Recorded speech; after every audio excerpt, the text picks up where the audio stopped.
Hello, hello, and welcome. This is the Doubles Knockout live from Lakeside Lanes in Manchester, New Hampshire. My name is Greg Gouillart. I'm alongside Kevin Burns, and this is Candlepin Bowling Network bringing you coverage of this final stage proceedings. Nardone and D'Agostino, that's Mike Nardone and Sam D'Agostino versus Pani, that's C-, and Dan Chenard.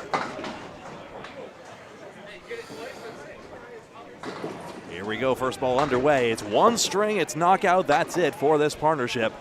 Pani starts out with a 1-4-7. Nice piece of wood there too, Greg. Sam D'Agostino back at the Friday Night Pro League after quite a bit away from our limelight. 1-4-7. 4-pin doesn't come out. 4-pin doesn't cooperate. Everything else was hit around it. Four horsemen, but the piece of wood should help Sam. And it does. There's an early pin. And there's a 10. For those of you new to Candlepin, welcome to the way we bowl here in Northeast North America. It's 3 balls and the pins stay where they fall. One string, that is it. There's an early lead for Nardone and D'Agostino with the mark. Pani in the pocket, drops 9, leaves a solid 5-pin. Nice ball going to the head pin there, Greg.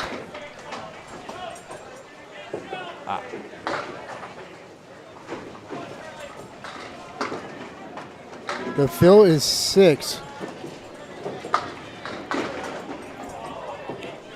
You got the planks right in front for each of these bowlers. Pani gets his spare.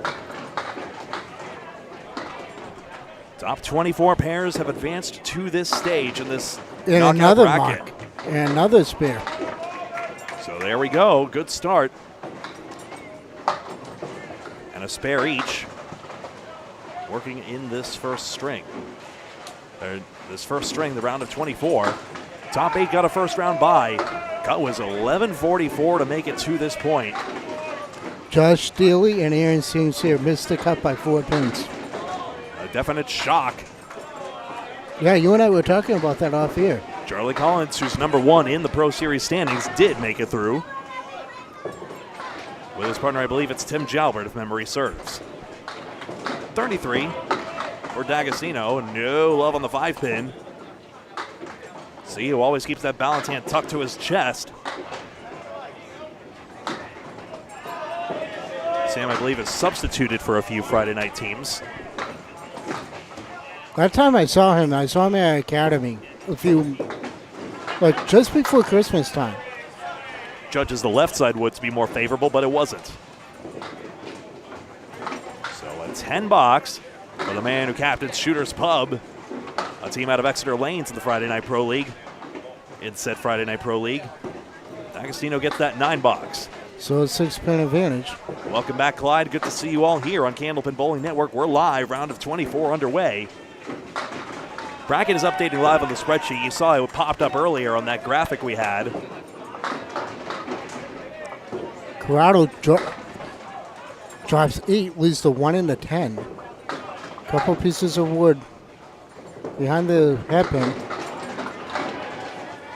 D'Agostino drops 9, leaves the 6. Actually, this isn't bad wood for Corrado. Oh, he makes it. What a shot.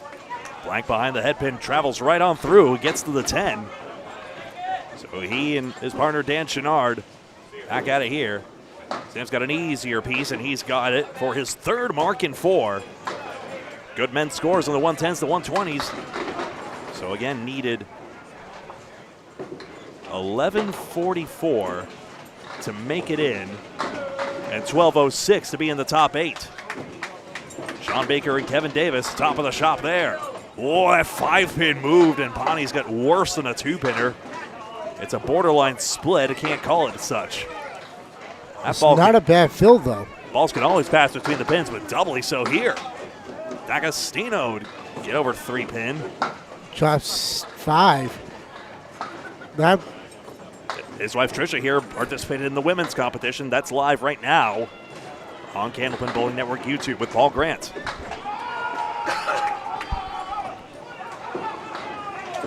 And one incredible finish to the roll-off you're going to have to see to believe. That's worth a watch back when you get a chance. C takes just a 9 here for a 63 half.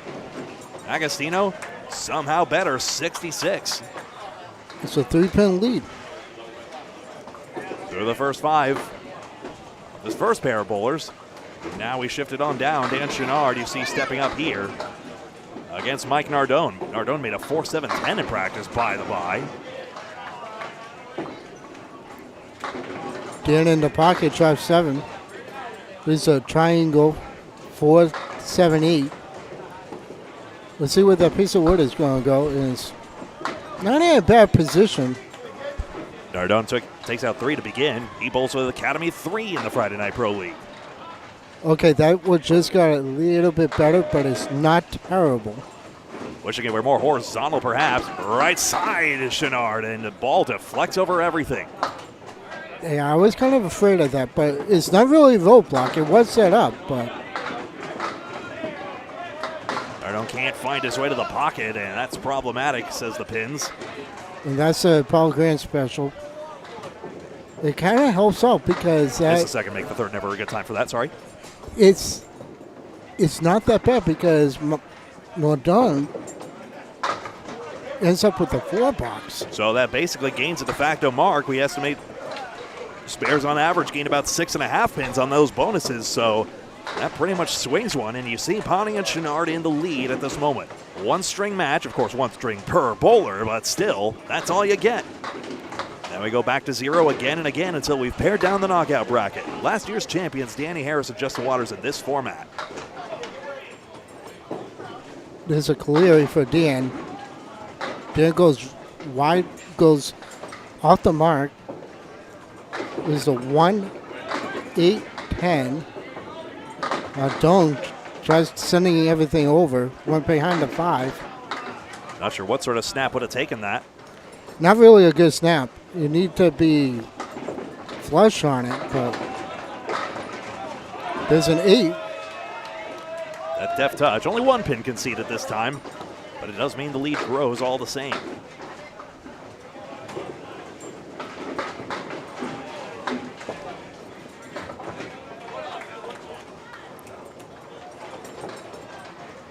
Dan's going to clean out his gutter. Important to do during this snowy season. I'm going to leave that one alone. Well, all depends on what time of year you watch this match. Because once it's on YouTube forever. Well, the way we've seen this bowling, I mean, with cuts much higher than last year, it may very well be timeless. We'll soon see. I was saying to Terry Ann off here, the future of the game is bright. A lot of kids are being born into bowling families. Off the mark, drops 5. Nardone has a favorable leave. It's non-standard, but we're marking headpin accuracy in the middle of the score sheets there. Yellow for headpin hits and red for headpin splits. The rest of the notation you see, especially along the sides, is exactly how we scored here in the United States. Ooh, Nardone can't get his way to the 10. There's a good 10 by Dan. So still only 1 pin left standing for the man out of Metro Bowl. Welcome back, and Chenard has won this event before. And again, the pinning gains 1. So just like that, 8 pins swung without a mark on either side. We'll see if this trend keeps up. This time, Chenard's got the 6-10 with a blank right in front. Nardone, 5 and 7. No seeming salvation from the wood. But Dan has not converted his 2-pinner. Now a chance. You gotta make the marks. Nardone doesn't have to do it immediately. It's the only comfort here. Again. Another 10. If you don't make the marks in a double elimination, your night is going to be over very quickly. Now it's 9 pins. Gennard's continuing to pick sticks left and right. Every single box he's gained. 102 to 96. How's it going, chat? Good to see you out there. You can follow along with the links in the description, including seeing how all the other matches are going as well. There's another 2 printed for Dan. This time it's the 2, and the 4. Nardone off the is not. And Dan again off kilter with the plank in front. Can't get this to go. Still ahead in the pinning, but this is gettable for Mike. No. And another 10 for Dan. So 49 no mark at the half. Nardone with a 10. Equalizing this one. That's a 40. That's a 40 half. Now they're going to switch lanes. That's right. First, you take a look at how we stand here. At the 5 boxes, remember, 1 string per bowler. That's it. This is it. And nobody. Scoreboard. There we go. 112 to 106. Everybody's open. Nobody's working on a mark. In Canada, open means you're filling a mark. That old chestnut. D'Agostino finds a way to wheel down this head pin. Takes an extra one. Lisa 7-9. 3 pieces of wood. One's way out in front. One's on an angle facing the back, and one's facing the 7 pin. If I'm shooting at this, Greg, I am going for that V right in the middle. C's leave looks more wired to me, so we'll see if he can find a way. If Sam D'Agostino can match this. I'm playing the V. You have to play the V. And he did. He will. He spares. You have to play the V on that. Because that front piece of wood would have deflected everything. And no Pani's. What does the commentator know? The plank does not make it to the 7. And now Nardone and D'Agostino. Just like that, a mark exchanged.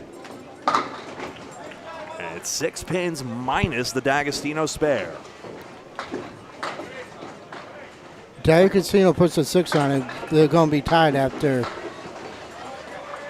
6. We'd expect that. Hammer would be so much bigger. It's a half Worcester. Got just 2. So it's a 4-pin lead. Pani just blasted everything, at least a 5-pin. Let's see where this piece of wood is going to go, Greg. I mean, it's still rolling. By letter of the rule, you have to wait until it stops. D'Agostino spins doing a delicate dance, doesn't take it. And Corrado just went right left. And he knew it too. That's such an easy shot. You don't get the full width of the pin, but it is there.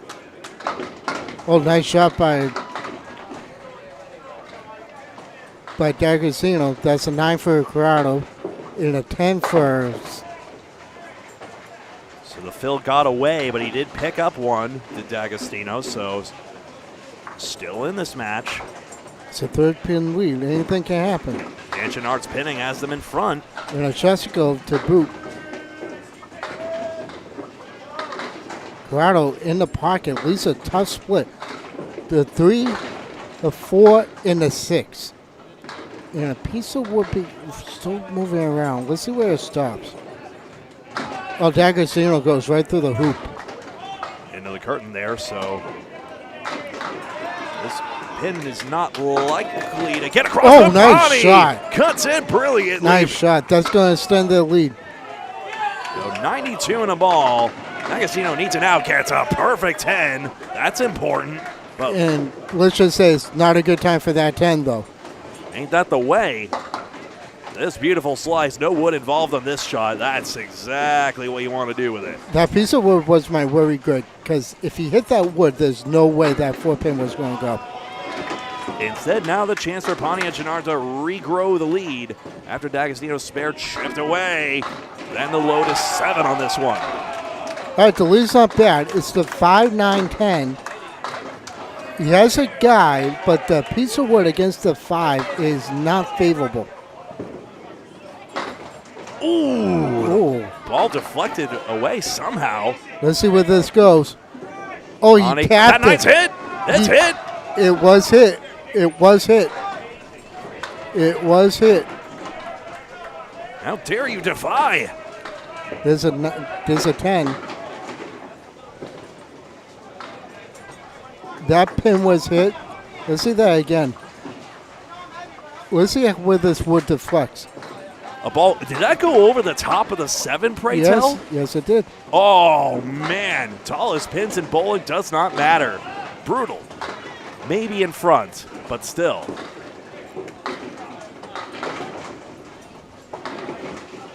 Corrado. Oh, look at that pin move. Interesting. Well, he doesn't need that help. We've already seen him make a 2-in-1 conversion. This time the 3-6-7. This time the 6 pin moved right behind where the 8 pin would have been. Agostino wayward on the mark. Having a fine string. Nah. And clumped 2-pinner deadened Pani's ball action. I was afraid of that because that ball had no movement to carry over to the 7 pin. 9 pins the difference, pending this pinning. D'Agostino with a 9. One way or another. Corrado Pani is going to add another one to the lead. So it's a 10-pin lead in favor of Pani. So the leadoff bowlers basically come out in the wash. So once again, that first half Dan Chenard put up is proving the significant factor in this match. He has had a few spares get away as well, but Nardone wants to find his way back in. Nardone leaves a chest cove on the right side. Actually, no, the left side rather than the right. Headpin falls. Whoa! Ooh, what late action there. You want to talk about a domino rally. Wood's not trivial, but there's pieces looking at it. Then we'll shoot around it. Nice shot for the spare. Nico, you might want to bleep that out. He just said I'm not going to say it on the air, but he went around that wood. It was a great fluke followed by a skillful shot to take advantage. Look at how this is. We think that's 4 horsemen and an 8-pin until finally the headpin cooperates and down they go. Could not have fallen in a better direction. No. There's a Caleri. Nardone is not so lucky on his. Chenard now gets this leaf back. This time he leaves the Caleri, doesn't get the favorable action, but he does have favorable wood. The leaf commonly attributed to Bob Caleri out of Massachusetts. I think the joke started around Worlds. Now the domino rally goes off at the wrong time and doesn't go into the 8 for Chenard. Nardone with a 9. And a deadwood call. +1 Chenard yet again. It's the spare that's the big factor here. And now 17 pins, 3 boxes remaining.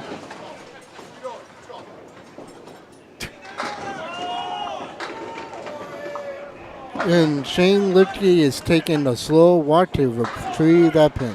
Good for him. Lakeside staff's been good all day today. 3 shifts of qualifying, 11 a.m., 1 p.m., and 3 p.m. Now here we are. And it's only 6:45 in the afternoon, in the evening. There's the bracket. Speed read it or pause the video if you'd like. Here's where we're at right now. Our match is the 6th one down, 3rd from the bottom. Now you see it, now you don't, as Jack Nars would say. This time Nardone leads the Caleri on the right side. Dan leads a 4 horseman straight. 1, 3, 6, 10. This is the 1, 2, 4, 7 with the 9. Pisa would have guessed the 9. And nothing goes there. Chenard runs it down, and that might put Corrado and Dan firmly in front. 84 in a ball. Well, let's see. Nardone has bowled since the first qualifier, which was at 10 o'clock, 11 o'clock this morning. 18 pins in 2 boxes. That should be it, presuming decent counting pinning. Don't cut him out. He breaks up the split. Needs a miracle, of course. He's a side cells triangle. Now you're in a miracle zone. Now you have to think, all right, now I got a mark. Need the mark, gets it. Gets the mark there. Dan misses the object on that diamond. As long as it's sensible pinning. And that's going to be a 10. Oh, yes. So 24 pins minus this. He has to strike. If he does, he has to strike, but Dan has to be off considerably for them to have a shot. It needs a lot. He This is gets a strike. This is the strike. Let's see what Dan does. Gets good count here. But a horrible split. He leaves a 7-8. Piece of wood is rolling more towards the 8 pin, but nothing to cover the 7. Oh, he doinked it. He doinked it because the piece of wood went right behind a 10. No spare, but a double strike is demanded. If Nardone gets it, he can take this away in the last box. Chenard in the clubhouse, 110. That's a well-fought 110. And now we must have a hammer to continue for Mike Nardone and Sam D'Agostino to continue. There's nothing to sneeze at. The 110 isn't bad, but is the penny was there, but it all depends on what Nardone does. I mean, he was down head-to-head. He's at 97 plus 2. He's waiting for Waters on the adjacent lane over there. There's still 2 boxes behind in that match. Now he'll step up. He must have it now or it's all over. A 10 fill is not sufficient. Great to see you all here. Sound off in chat. Nardone. Here it comes. He's got his head pin, but that will be that. One more ball to go to complete it, but Corrado, Pani, and Dan Chenard advance to the round of 16. That they fell short. They fell short. And it's not a bad fill. They fell short by 5. There you go, 5 pins. And we take a look here, 18, 20, 30, 39 bonus pins for D'Agostino and Nardone to 26, 32 bonus pins for Pani and Chenard. If it was just the bonuses, Sam and Mike would have won by 7. Instead, they are down 5. What hurt him was the half Worcester fill that Sam had in the 6 box. True. If it was a 7 fill, we would it would going. be a different story. We would still be talking right now. Many little factors, little things that make a big difference down the line. Round of 16 will begin as soon as we get a chance. Let's see how many. All right, now we're going to play a fun game where I could try and see how many scores we can see from here. Okay.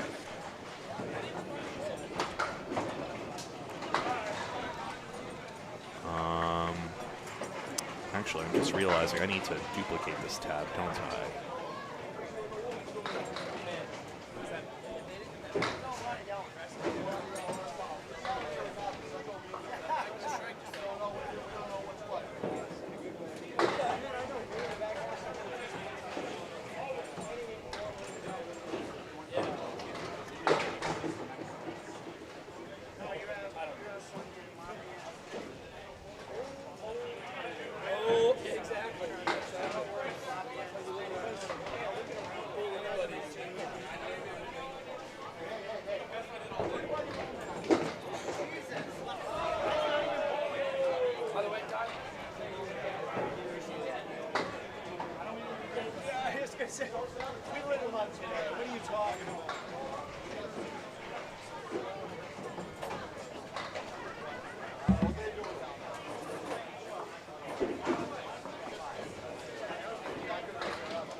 This had an AR went 237 over Coriolis and John Sears at 223.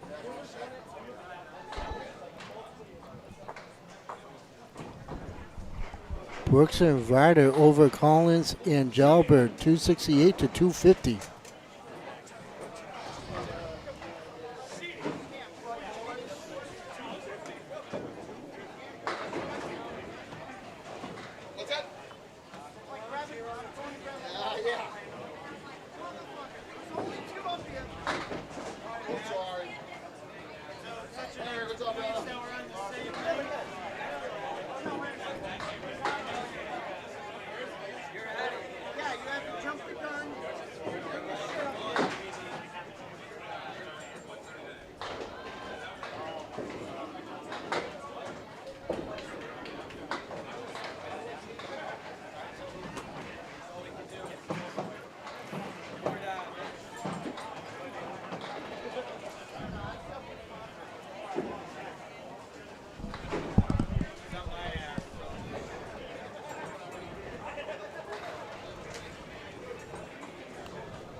Some scores are not available at this moment, but I'll try and plug them in if they happen to be elsewhere.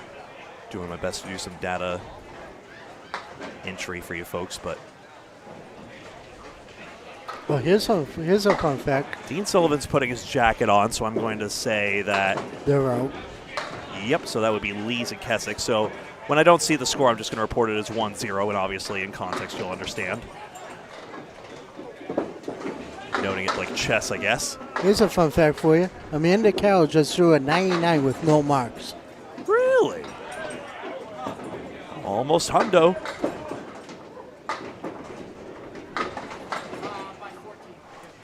Yeah, Al Kessick's still milling around, so he and Nate Lees have clearly advanced. Looking for any of the others. Jones and Holbrook. I'm looking for it. Oh, they're over there.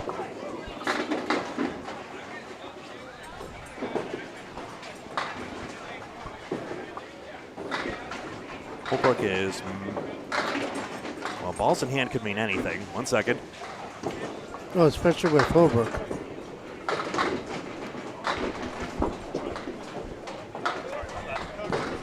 We just learned Jonathan Budro and Brian Kroll have advanced That's by some score. Again, 1-0 means I don't have the score in hand, so.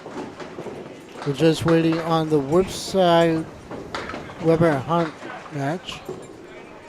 Looking over there, see whether the Central Park Lane these guys did or whether it was the team from Maine.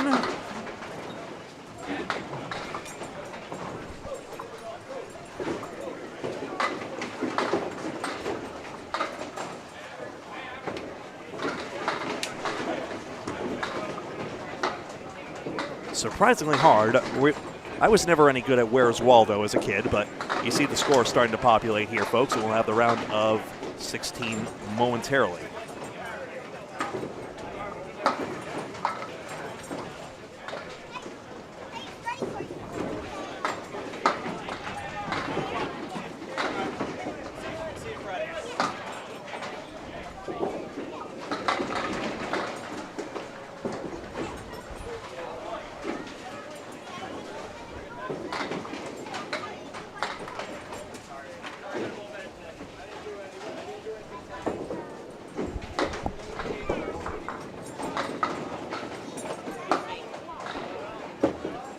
Can you guys hit the scoreboard on 3 and 4 wides, please?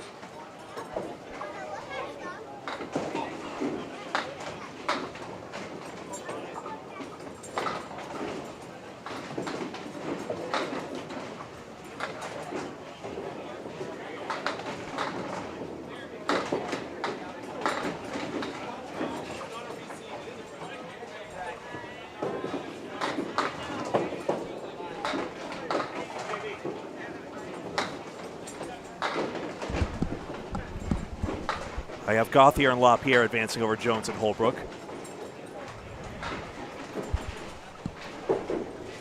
Leaves just... And Ed Woodside's in the pit right now. That seems good. Let me just look. Let me give you guys a proper update. 1 second.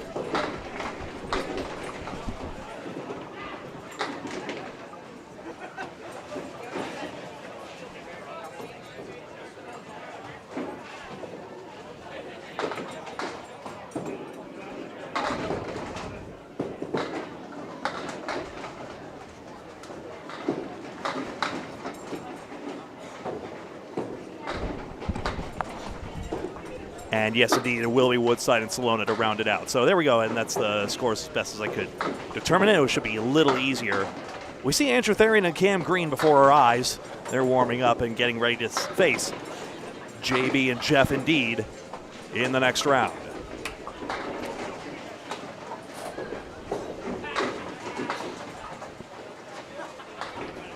So there we go. There is our bracket.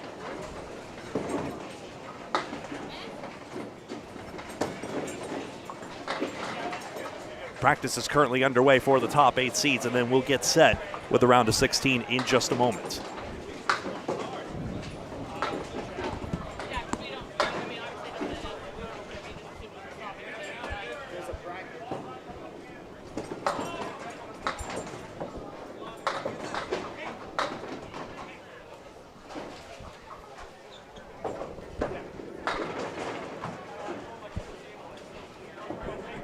This warm-up phase, of course, will not happen before the start of each round as well, consider, so. Well, you have to figure most of the bowlers have been cold for so long. Perfectly standard, of course.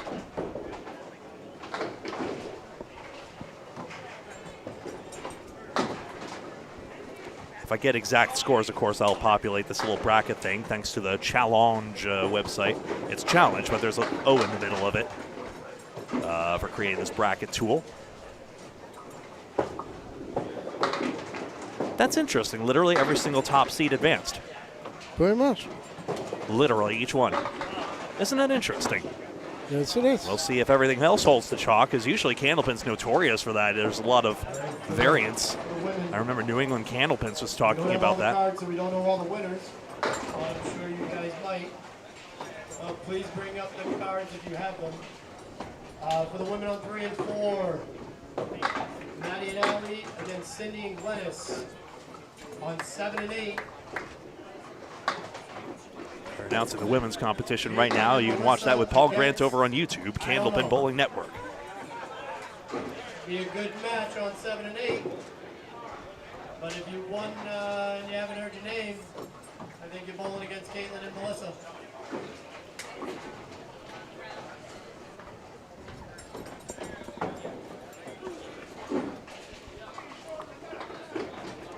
'99 no mark by Amanda Carroll. Isn't that 9 interesting? and 10, Corrado, Chenard, Lapierre, and Mark Smith.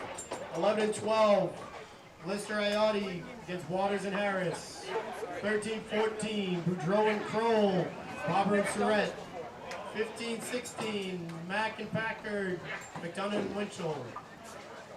17-18 is Gauthier and Lapierre against Marion and Cam Greene. 19-20, Nate and Al against Baker and Kevin Davis. 21-22, Ryder, Brooks against Gouillart and Beveridge. 23-24, Woodside and Salona, Beaupre and Zappalato. When you get to the lanes, if you need another minute or two to warm up, but if not, when you guys are ready, the first bowler up, the next ball you throw will count.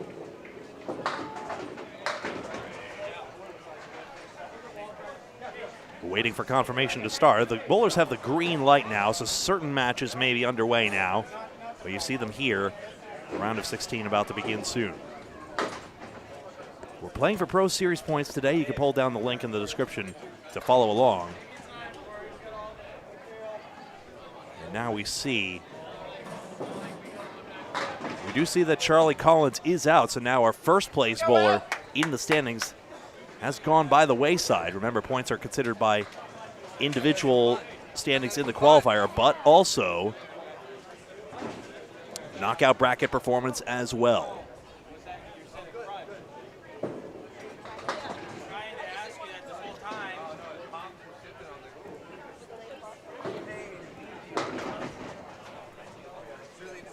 Just taking a look here.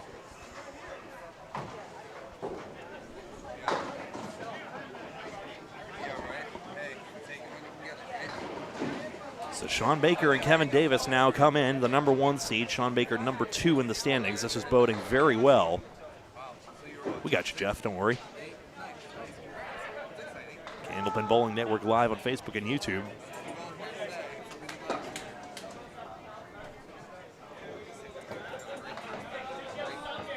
Just looking around here.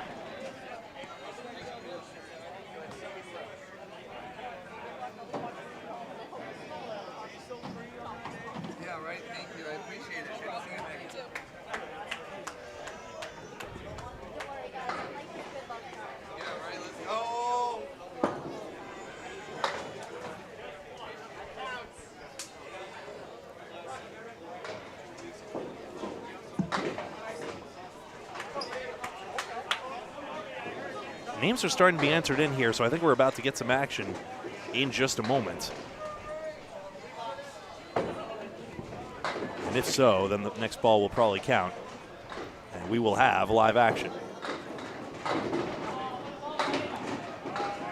Now they're clicking it on, so we'll click on live as well. In the round of 16, among many other matches, Jeff Lapierre and Jason Gauthier Jr. It's Andrew Therian and Cam Greene. Alongside me on the call is Kevin Burns. And I got a feeling I'll be doing most of the calling on this one. Andrew Therian has that unique approach, as I mentioned 1,000 times before. You'll see it for yourself, that same-footed approach.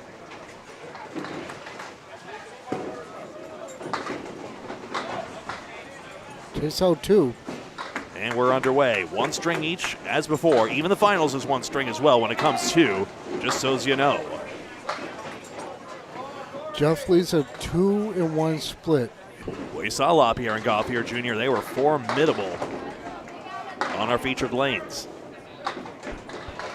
Andrew has, I don't even know what to call that. 2 sleepers, plus the head and the 3-pin and the 7-pin. Gets an out for a 9. This can go, and it does pretty well, all told. We've seen the importance of pinning literally just last match, so that third ball no one's going to take for granted. That'll be a 9.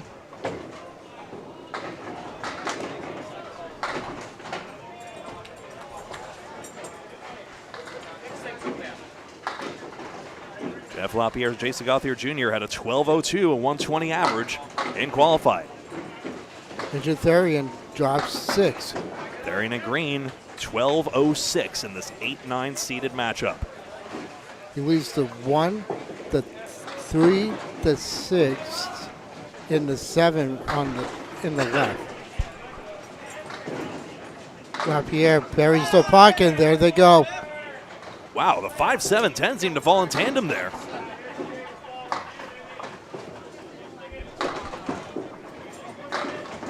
That's a beautiful strike. Andrew Therian just joins the wood, goes by everything.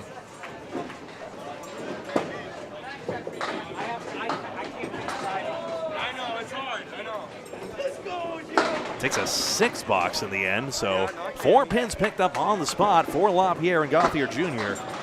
And they're off to a great start. I've now added the yellow numbers to the side of the scoreboard. That's how many open marks, which might matter in case one bowler sits down on a mark. That's literally it. Andrew Therian Andrew is having a hard time finding the pocket. That sidewall action isn't always a godsend in this game. No. In this case, it rips out pins and makes the leaf skeletal. Lapierre wants something to break up, but it's the 7-10. Not bad wood, though. Sending it this way, and that Andrew, he's got just 1 pin remaining. Western Mass connection in Therian and Greene. Lapierre and Gauthier Jr. out of the state of Maine. Wearing those Huff Power Sports Drywall Concept shirts from international competition. Nah, that's no good. Nope, as called by Jeff Lapierre. 8 fill, 8 box, no respots in Candlepin. That's how it goes. That'll be a 9. That kind of... It negates some of the value, but Therian ends up only picking up 1 pin in that third frame, so still Jeff and Jason happy to enjoy their advantage at the current moment. Lakeside Lanes, Manchester, New Hampshire for the round of 16. Andrew's off. I mean, you're going to put a lot of pressure on your partner. You don't make the 8 seed by accident. 1 string matchup. Brutal thing. It goes back to 0, and you got to be on it all over again. That time he's on it, but he leaves a brutal. That was brutal. That should have won. Seemed labeled. Now time for a deadwood retrieval. And the greatest rock, paper, scissors competitor of all time, Sean Sears, set to retrieve this wood.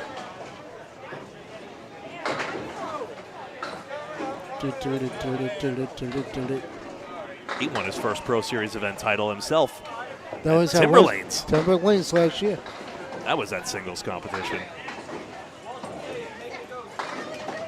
Broke Tim Douglas's heart.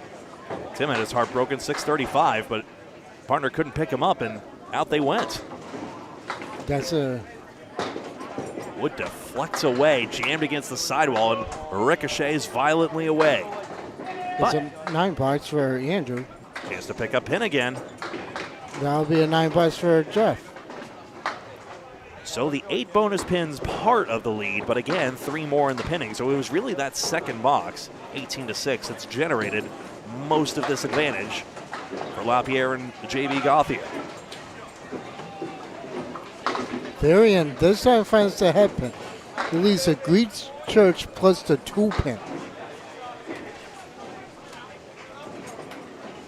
Lapierre leaves a banana split. 4, 6, 7, 10. That's 5 for 5 on the head pin. Nothing doing there.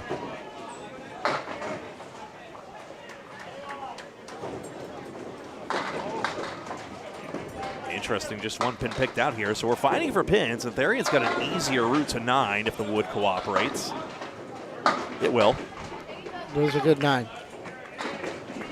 Lapierre's got to make a shot for 1, puts it in a good spot, but only gets 8. It's a 10-pin lead. So that's that. All that head pin accuracy produces a 10-pin advantage, all said and done. So not as much advantage as Jeff would have wanted to create there, but still, Lapierre and Gouillart Jr. are going to be quite content here as we turn it over to the next bowlers along. Cam Greene had a 6.62 in qualifying. Tangerine Greene in the pocket. A massive showing. And a half whistle for JB. Let's see why. There's wood to the right of the 5 for Greene. And he's hit into the 5 instead, though. Here, oh, the wood sat pretty there. That's going to simplify the out. Greene has to make this 3-pinner himself. That might take the 7-pin too. So he gets only a 7. And Nice. JB indeed. So a 9 box to 7. That was an 8 for Cam Greene. Excuse me, sorry. Fix that up there. And it is indeed 61-50. Other matches in progress. You see Nate Lees and Al Kessick against Kevin Davis and Sean Baker. Look at this. We're all set up for a 2-pinner. Here's a Cleary for a JB. That's Greene's ticket back into this match. Let's see. Good. A spare it is. Greene 18 and a ball through 2. 2-pin taken out. Thank you, Ranger, for the $5. What time on the 8th does the region shut down? 4 p.m., 5 p.m.? Region shutdown. I'm not sure what that is exactly. Nico, can you look that up? Is the apocalypse coming? I don't know. In which case, that $5 is not really going to do us a whole lot of good. But still, thank you. It's the thought that counts. But sincerely, thank you very much for your support of Candlepin Bowling Network. You can do the same if you want to hit the $ button on YouTube. And that helps out with travel expenses, dinners, stuff like that.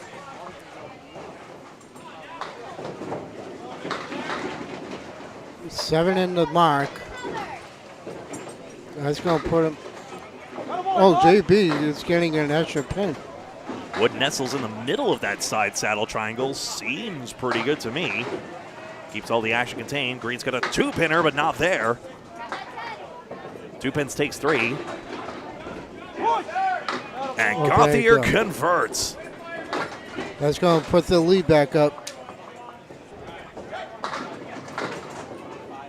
Cam with the 10. Cam is doing everything he can to keep this in. Keep this close. It's a 1-pin lead. 35 through 3.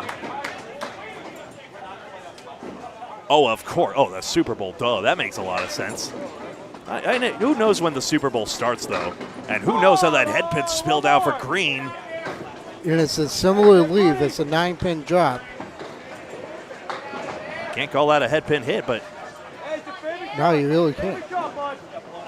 a piece of deadwood that's a non-factor in this shot. Greene has a plank there, but they're going to ice the kicker here because that's the rule of the game if it's deadwood, or plausibly so. Nope, they'll actually just shoot right at it. Stay away from it, thank you. Yep. Don't want to send anything into the masking unit lights, and make a liar out of us. Not the case. No, too high on the wood is JB, and unfortunately, the spare goes begging. So, a turning point in this match, perhaps. The 10 available here. Now, Therian and Greene, with this spare fill, can get right back into things. Lose the 5. This is a tough. Nothing you can do about that. I mean, he played that as to the best of his ability, but it wasn't there. A pin conceded. So now a strike takes the lead in this match. One string, that's it. One string per bowler, that's all you get.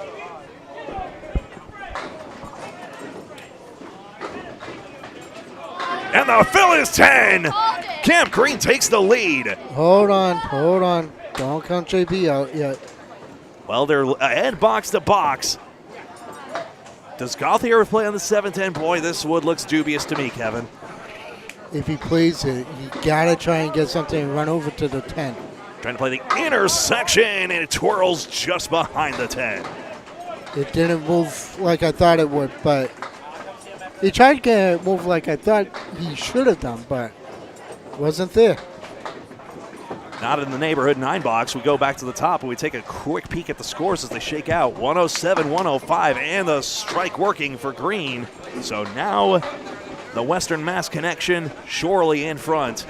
Through just those first 5 boxes, anything can happen as we flip-flop it around.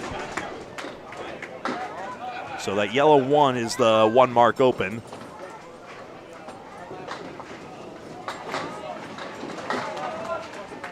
Jeff Lapierre again.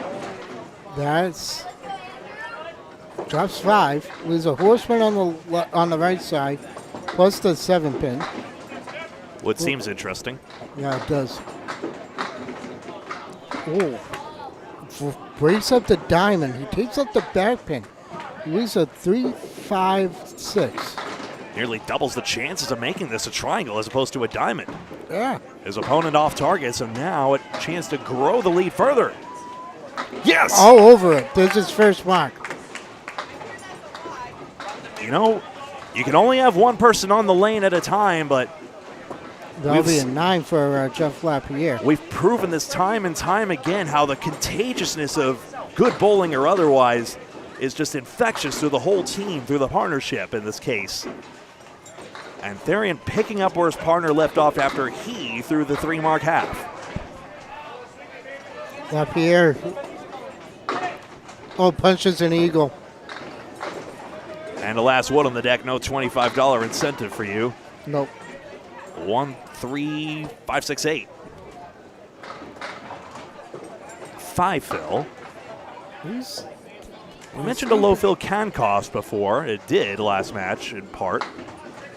It's not that bad, but he has to put on the head pin. Get those 4. Oh, no! jeez. It all flew away. That would probably hurt him. The check mark is tenable, but what an awful break for Therian. Lapierre takes an 8 box. Oh, he gets a 7. All right, so that. Let's see that again, Greg, because I want to see what happens. Where does the head pin go? Where does the ball go? I'll track the ball. Let's see where this ends up. I'm going to track the head pin. Head pin goes right into the pit. And the ball went left and just collects the wood. Yep. That old chestnut of the Candlepin, the balls and the pins can pass in between the gaps. And there you go. Oh, we just got 50. I saw that. Thank you very much, SDG, also known as TBK. I don't know. I hope to get that right one day. Really appreciate your support of our broadcasting. Thank you so much. You see the tight match in progress, and a pleasure to bring you each and every one. Thank you very much for the 50. 6, 7, 10 for Lapierre. We don't do this for nothing. Candlepin rocks indeed, and Lapierre is going to try and rock his body to the right or the left and get this wood to twirl. I referenced that jingle. I couldn't resist. You gotta hit the wood.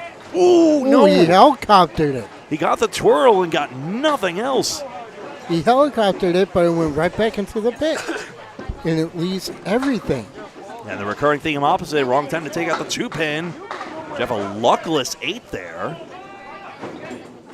Gains 1 pin anyway. Once again, 8 versus 7. It all matters. The lead is now 6 pins plus Cam's strike working, excuse me.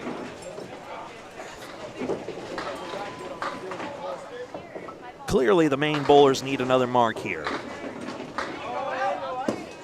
They're much below the level they were before, but still time. There's a 4 horseman on the left side. This is doable. Andrew a little full, but he leaves a 2-on-1 split. When he dialed in, he got that spare. He made that key triangle. I just missed the head pin. That looks like a good ball going down. It's left to right ball. There he is, screaming wood, no 7. Unless the wood. Whoa. Let's see what far too slow, I think. It looks like almost like a box on the. This time, nah, that wood is. It's gotta try and find. Okay. There it is, a 1-pin pickup. So Andrew takes back one of those pins. Trying to muster that newfound dad strength, perhaps. True story. Becky Halbadell can attest. 7 pins plus a mark for his duo. Lapierre, the 1, 2, 5, 8, and 9. That top 5 drop. Ooh. That's not even better. 1, 3, 4, 7, 9, 10. Piece of wood near the 10. That's about it. Lapierre needed a full shot on that one. Did a pretty good job of it. You gotta be full on this one. Oh, what a shot. What a beautiful shot. Oh, that washout looked scary, but he pads the partnership's lead. Nico, highlight reel. That was a beautiful, beautiful shot. 9 box. Real quick, I won't let you miss the bonus ball, but here it is. The 1, 3, 4, 7, 9, 10. See you all later. Yeah, definitely a highlight reel. I mean, he played that as good as anybody. Maybe something ricocheted off the plank for the 9. That helps, but yeah, the 4-7 was the hard part, and it did go last. 8 pins plus. How big will the lead be? In the pocket, drops 9. Scorpion tail into the 4 pin, but the 4 does not cooperate. 100 even. 100 is below his standard, but that 19 box, it just does not matter whether your string is amazing or not. Your teammate needs that good box now, and Therian just delivered. Now we go over to Cam Greene at 65 plus to try and pad this lead further. Otherwise, JB Gauthier, we have seen him be dangerous all day long. Qualifying score of 6-2-0. He is absolutely capable of taking this away if the man in orange is lackadaisical about this. Not that I expect him to be. And he's working on a double mark, too. JB is a diamond. Thin hit, leaves a 1 in 4 chance of going. There's a deuce in the first ball for the strike. One more ball. That old chestnut, that's why you get 2. Yes, it is. Diamond, no. Missed the object, and he knew it. Or the piece of wood and back. Ooh! Oh, takes a 9. 9 and a mark. Massive break there off the head pin. Gives Greene his fill after all. This box will not decide much. Never know which pin will be the winner. It was a 1-pin thriller in the women's showdown over yonder to decide the tiebreak for 8th place. That's a match worth your while when you get a chance. I know I'll be watching that. Which one? The playoff for the ladies? The ladies tiebreaker on that tournament. Still live in progress elsewhere on YouTube, Candlepin Bowling Network. 4 pins taken out, excuse me. Does the region shut down? I mean, around the Foxborough area, goodness knows. Traffic is always crazy around there. But they're experts at routing it all around, even having you go the wrong way on those suburban quasi-highways. Go figure. JB just went. 4-7. Excuse you, I'll have you know I'm a professional Patriots bandwagoner. I kind of noticed that. Guilty as charged. 6-pack. Oh, no, the head pin flies away, and now Therian Greene might be flying high on the way. That's a 6 box. This is un-JB like. Now you're in triple strike territory. And it's the cruelty of a one-string format. Of course, it's 8 seed versus 9. Greene and Therian were the higher seeds, but still, for a team separated by 4 pins in qualifying, this is a bit of a shock, but small sample size. Yeah, jeez. Glennis and Cindy are in the finals on the ladies' side. Cindy Harridan, that must be, and Glennis Hickey McKinley. We saw Sean McKinley earlier.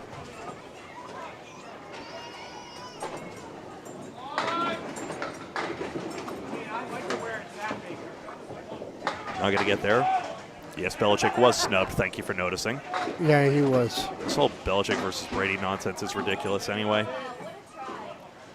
Greene gets good sticks. No 7-pin. Gouillart 7, and that.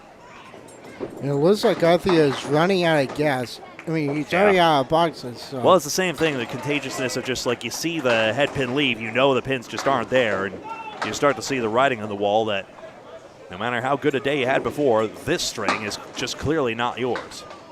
No accident they got the 9th seed, and remember, every bowler is graded individually for Pro Series points as well, so there's a lot of positives out of this, even if it is not a victory.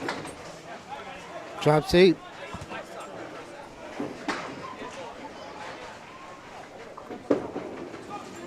That would be a 7 drop. 7, 8, 10. There's the mark that JB's been looking for. Couple of marks here, but it obviously would take a big disaster opposite. And it's going to be Melissa Ricci versus Caitlin Zecco in their finals. Melissa Ricci won it last year. She's going for a 2-peat.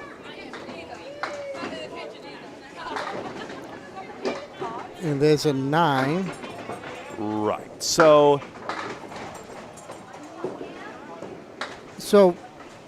all in all, a 9 box by Cam Greene seals it. yeah. Even with the triple strike now. Yeah. Anything less, it's definitely over. Good shot, but that is going to be... A wobbly 5 that almost fell over. That's going to be... Yeah, a quarter whistle. Yeah. Time to find a different lane to bowl on. And we've seen it. These pins have been fair to some. A nice shot for the spare on as a parting shot.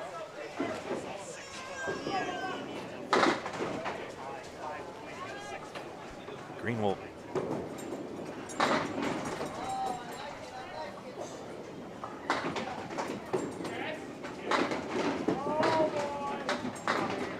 Oh, 3 and geez. 2. 8 box. And that's right. Glennis McKinley won at Bayberry, of course. So in that respect, back-to-back. Possibly. Devin Brooks could do that sort of back-to-back as well. If that's still in the field. Game over here. JB to complete the game. And That's about right. That's a good place to leave that. Just proof that the pins were turned on him in that match there. 220 to 201. That 20 box by Cam Greene was so significant and just turned the tide, and Therian and Greene never looked back. Nope. Round of 8 coming up. I'm going to try to do the same thing where I try and glean as many scores as possible and punch them in as fast as possible. Bear with us. As always, there's not going to be a warm-up match anyway. There's not going to be another warm-up period. There's no point in that now. So these matches should now fly by a little quicker than they have been.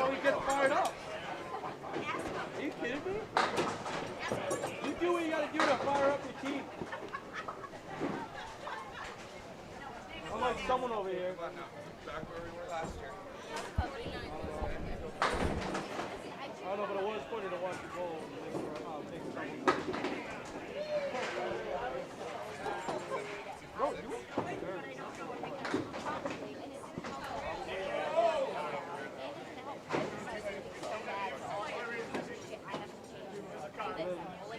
And then I finally hit triples and I won out.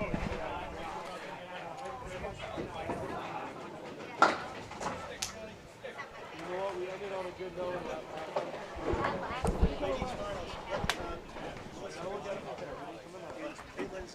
against Melissa McKinley and Cindy Harrington. So either Melissa or Jones back-to-back doubles, and the others are playing some really good back-to-back events.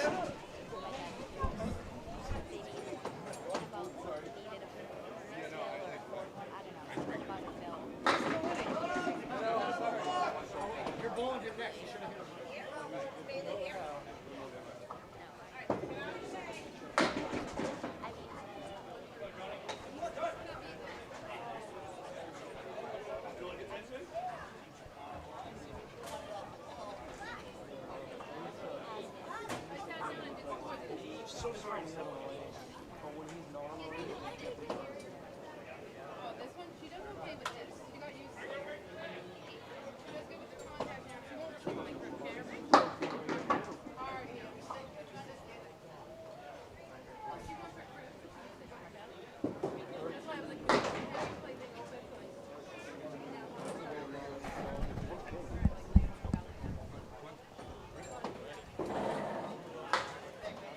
That's a very interesting one. Winning hours of Beveridge Jr. 245 to 243. We have a final 25 to 24. Whoa.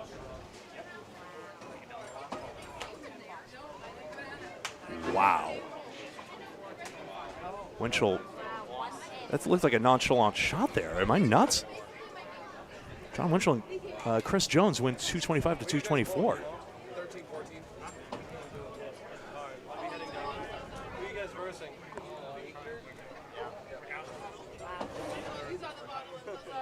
Chris McDona and John Winchell, I meant to say, excuse me.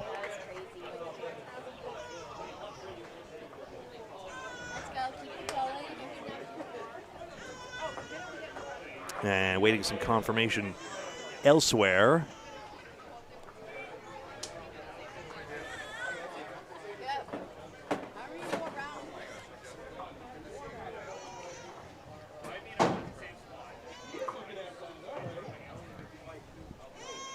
Okay, 13-14. Andrew Thurian and Greene against Baker and Kevin Davis. Baker and Davis were through. 16, Mr. Iotti, Corrado, and Chenard. 17-18.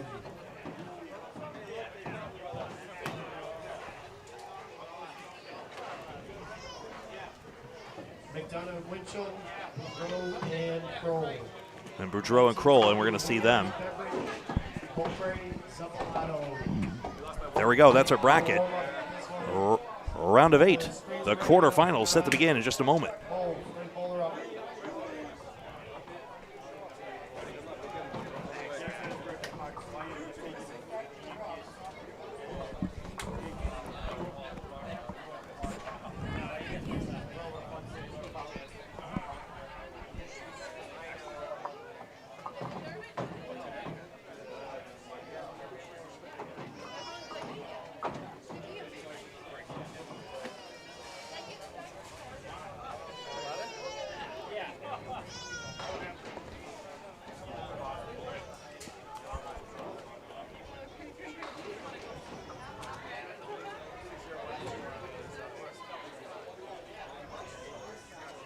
Again, Budro and Kroll versus McDonough and Winchell for the quarterfinals.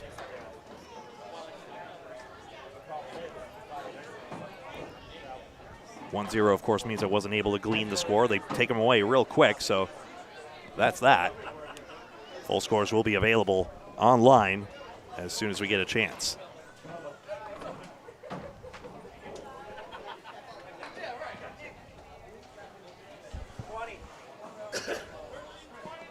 We're waiting for the computers to get online here before we get started. Nor do we have the pieces of paper and all that. 7:30 p.m. local time. Who will be in the quarterfinals?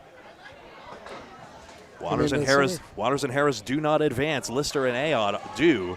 So we will have a new champion in this event. Dan Chenard has advanced with Corrado Pani, so now we could maybe see Dan Chenard win this event again. I don't know why his victory sticks in my mind. It might just be because it was the first one I did, perhaps, but And Steve Reno Jr. still rings is strangely relevant. Of course, McDona goes first for the Hingham South Shore Country Club connection. Here we go. One string each, yet again. Just like it will be now, just like it will be in the finals. This is it.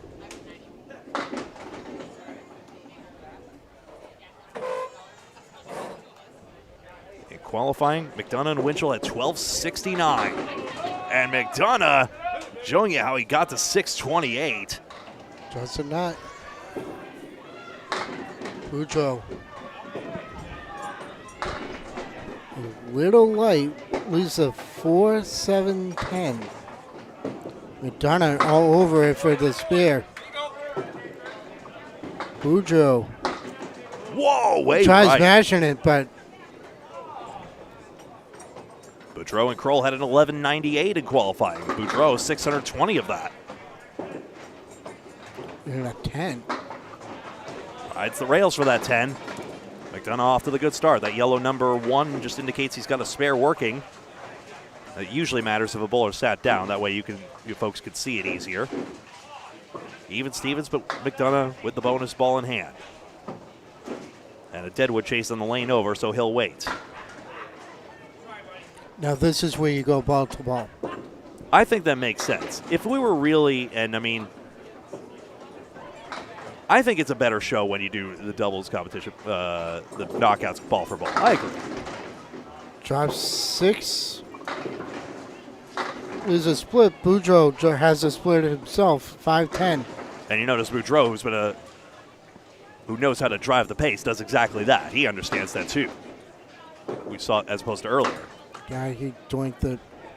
Was trying to play the 2-pin. 5-10 goes. Yes, it does. Great shot. Left side of the pin to take it out. McDonough waiting for Freshie. That's Nick Suffalato adjacent. And that one takes out 2. 24-20 plus the ball.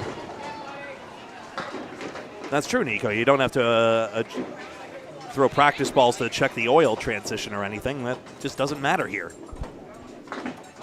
It's a fascinating aspect of 10-pin, even though Drop 7 in the spare. a bit artificial from my No, liking. that's a 4 in the spare. I got that wrong. Budro with an eagle. This is worth $25 if he makes it clean. From the former Spread Eagle Productions, that's us. Candlepin Bowling Network. He went right through the uprights. So no $25 in bonus money. And now a bit of a pinning problem as well, of course.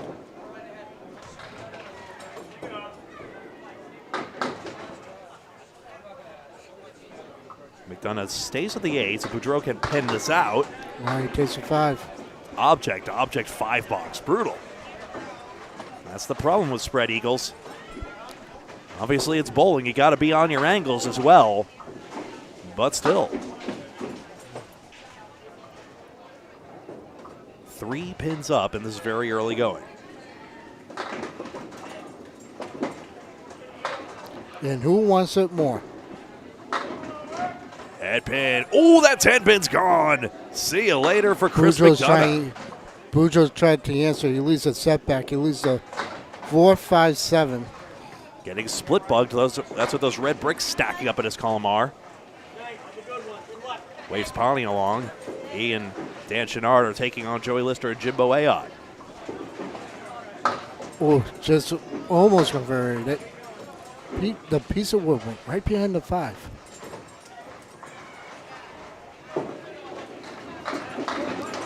That would be a 10.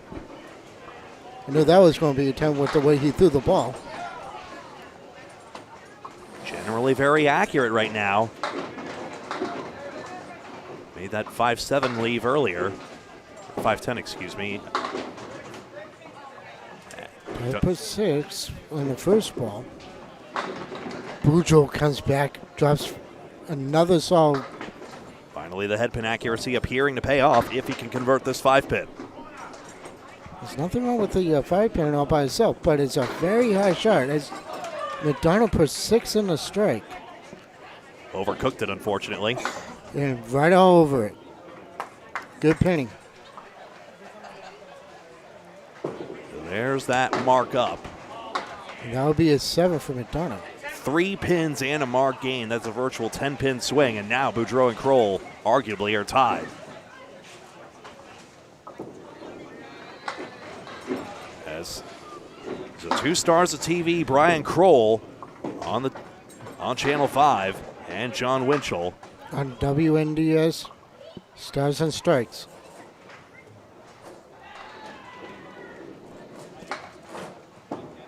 Anything can happen here. Action starting to thin out as the crowd starts focusing in on these key lanes. The finals will be here on 17 and 18. We drop at 7. 1. Oh, Brian just comes right back. Brian has a good ball. Even bowling at the high caliber still today. It's such a contrasted style. It's John Winchell with that straightforward cross lane delivery, excuse me. And Brian Kroll with a lot of arm movement, trying to get that ball to break from left to right. The way he's asking for Jonathan for advice. It's the front wood that's the problem. The back one is red line perfect. He's trying to figure out how to. I don't know. Nearly so. I'm not 100% convinced the red line of the backwood is good. But anyway. Let's see what he does. Yeah. He jumped the wood, that's why. Which Budro mimed to Kroll. Exactly as he mentioned. I didn't like that wood to begin with because I knew that. This wood is bad too. And it deflects away and gives Winchell an 8 box. Gaining 2 pins for Kroll. No, I didn't like that front wood that Brian had on the 510. Because I knew if he doinked it, it was going to just jump over the piece of wood that would have made the shot. I mentioned Brian Kroll on Fenway Academy World's team. Winchell with the 9-drop. Bolton Maria subs. His World's teammate Tim Douglas watching on with interest. Brian with the 1-8-9. Winchell with the mark. He converts. So 3 marks now for the partnership. Budro has the couple, and Kroll's got his 3rd for the partnership. Kroll answers with a mark of his own. So 3 marks each. We haven't had a 10 box yet for McDona and Winchell, but then again, Budro had a 5 as well. Still, all that told, the pinning is favoring Budro and Kroll. And with that extra mark in hand now, arguably they have the lead. This game does not get easier as you go. 8th string now of the evening. Can you keep up the consistency? Can you fight through the strain? Winchell's spare fill. Eagle plus a talent. And a brutal 3-fill for a perfectly dialed ball. Brian, a little bit better. Man, got a little worse. Great count, bad leave. Yeah, horrible leave. Not the leave you want at a time like this. But it does put him and Budro in front.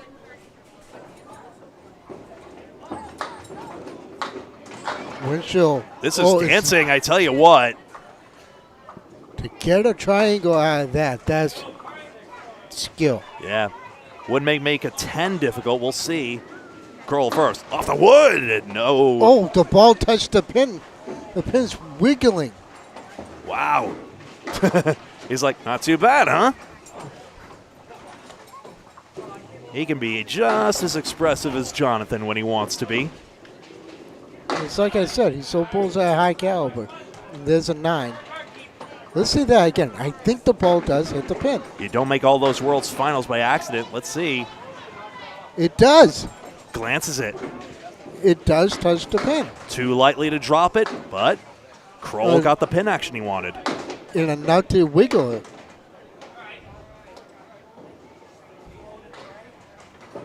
That would have been some shot.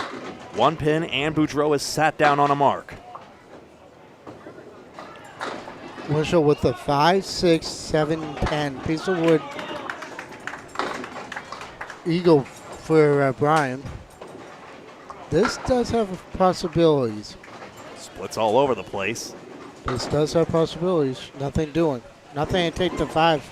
I think the ball deflected out in front. A little too far out. Kroll, you know, that ball looked like it had a chance, believe it or not, even though the eagle is just the leave that never goes. It makes me wonder if Joey's practice like kind of messed him up a little bit. How so? Because Oh, that's get over. again a case of Kroll. He hit that pin. And he's going out to. I couldn't tell what he was doing. Did he scold the pin or something? It wouldn't surprise me if he did. I won't ask the mid-game, but I'm so curious what he was said in that moment. And I'm looking around now. Joey Lister on an adjoining match got a spread eagle. Seems like the splits are all over the place. Winchell has tipped this one out. Good splash out. That one kind of got away from him. Drops 2. Takes it to Rare time you see the pros do that. Very. Yes. Winchell has got this one and stabilizes the match, equaling the mark that Budro had.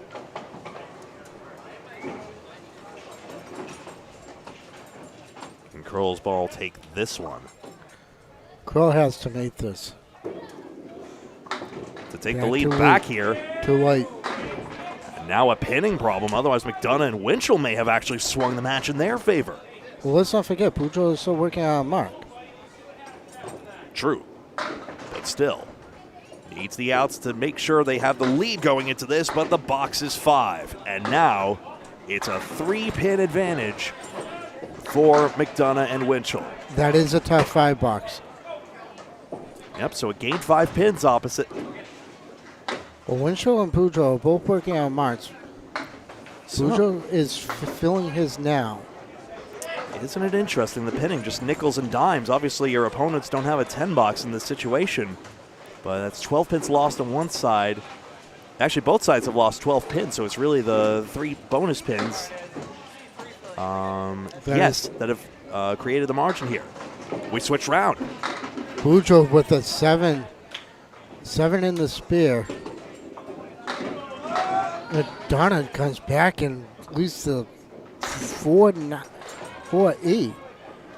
A piece of wood is not bad. I mean, it's a little far out, but I would not touch it, though.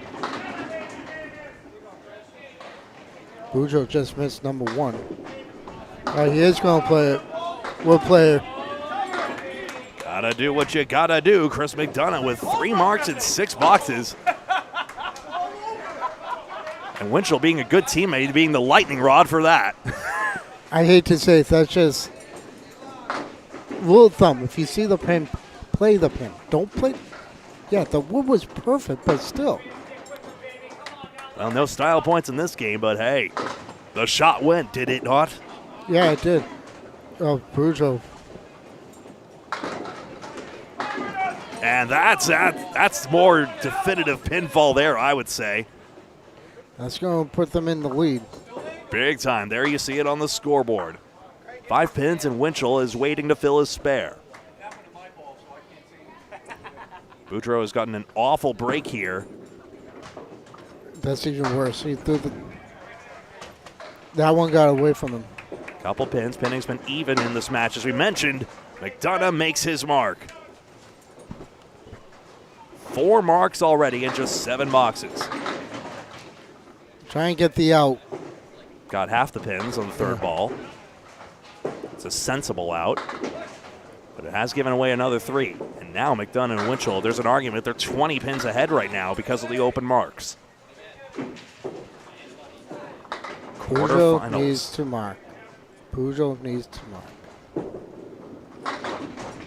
Budro off. McDonough right on target. Strike on spare. big 20, but Budro does mark there. That's a key response right there. Budro has to mark out. If Budro marks out, then they have a fighting chance. Still the 5 boxes of Kroll to come as well. But it's looking as though the duo from Hingham is doing well. Winchell still has a spear. Right. So Budro has got to mark out just to even have a fighting chance. Their lead keeps growing. Budro headpin hit just 6. McDona, no headpin, gets 7. Budro with the diamond. Hit up the... I'm not even going to... Wood was nestled in there. That's not where he wanted to put that, of course. McDona, yes! The wood deflection nearly took it away from him, but it's a strike sandwich and a 4-mark chain for McDona. Are you at 124 plus? Gains yet another 2 pins, and now it's an avalanche. When it rains, it pours. You know, someone was mentioning the Patriots. There is one sign at the Times, a billboard along the way, Dunkin' billboard that says "Sip on this, Seattle," which is just a multi-layered joke if you really think about Starbucks origins and all that. But I also had Starbucks on the way in. 6 fill for McDona. Budro can't get this to go. I had to stop at Dunkin's for her. Of course. Oh, he doinked. Oh, he just picked a 4-pin. It's unlikely to matter at this stage, but it is a luckless try on the spare. There's a 9. Was trying to get everything out of that, but hey, 139 for Chris McDona and a 30-pin plus advantage as Winchell is going to stack on. You can't count Brian out. Even though Winchell is working on a mark, you are in triple strike territory, but you can't count Brian out. Seemingly, anyway.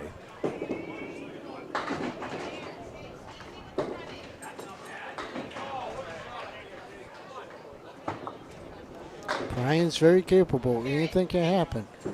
Ball goes into the pocket, draws everything but the 5. To your point, Kevin, if he keeps throwing that ball exactly, maybe, just maybe, he needs a lot right now. Needs this to go awry for a start, but Winchell is loaded up 8. It's not ugly, but it is a doable 7-10. And there's a spare for Brian.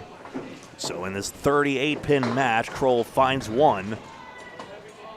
Winchell can make this if he goes on the right side. Oh, he's going to go in the middle of the pile. Plank swivels around, but no 7. That pin was hit, too. It was. I'm surprised it didn't knock it off the spot, but... A head shaker, but as that 9 or 10 goes on the board, it is 10. You see the advantage. That's what Kroll's got to chip away at with this spare. If Kroll gets another 9 drop, that's going to bring him down to 27. He doesn't technically need a strike at all. 19 boxes down the line could do it. But if I was him, I'd do that. Hey, what a good idea. I think he heard us. Strike on spare Brian Kroll. Now the pressure is trying to get to John. John just punched a half whistle on the right side. If he makes this, it's going to get very interesting again. Whoa, but look at the pinning. Look at this shot possibly go. My goodness, he nearly made it all. This time he leads the 7-pin yet again. Well, it has solved his pinning problem completely, to the dismay of Brian Kroll opposite. That's a 10. So 28 pins. This is how close it came. Just the pin action just kept going and going and going. It was leading to go over, but it just did not have the... It's very rare I don't show you the strike, and especially Brian Kroll's, but that was just so extraordinary. Does he get the backdoor action? A little. A little bit. Oh, that's pretty. Oh, that piece of wood is all set up. It's right next to the 1 and the 3. Running 20 boxes is a scenario where Kroll and Budro take it away. That's about it. And for Winchell to do next to nothing here, but he's got his head pin. And I think that 7-9's got some play. 7-9. Dead wood in front, you'd think. Let's see what that piece of wood. Yeah. All right, that went into the gutter. So Yes, Kroll has got another 20 bucks. He still needs more, but he's got 2 boxes and now a possibility. Oh, you missed it. He missed it. That just put him down by 8.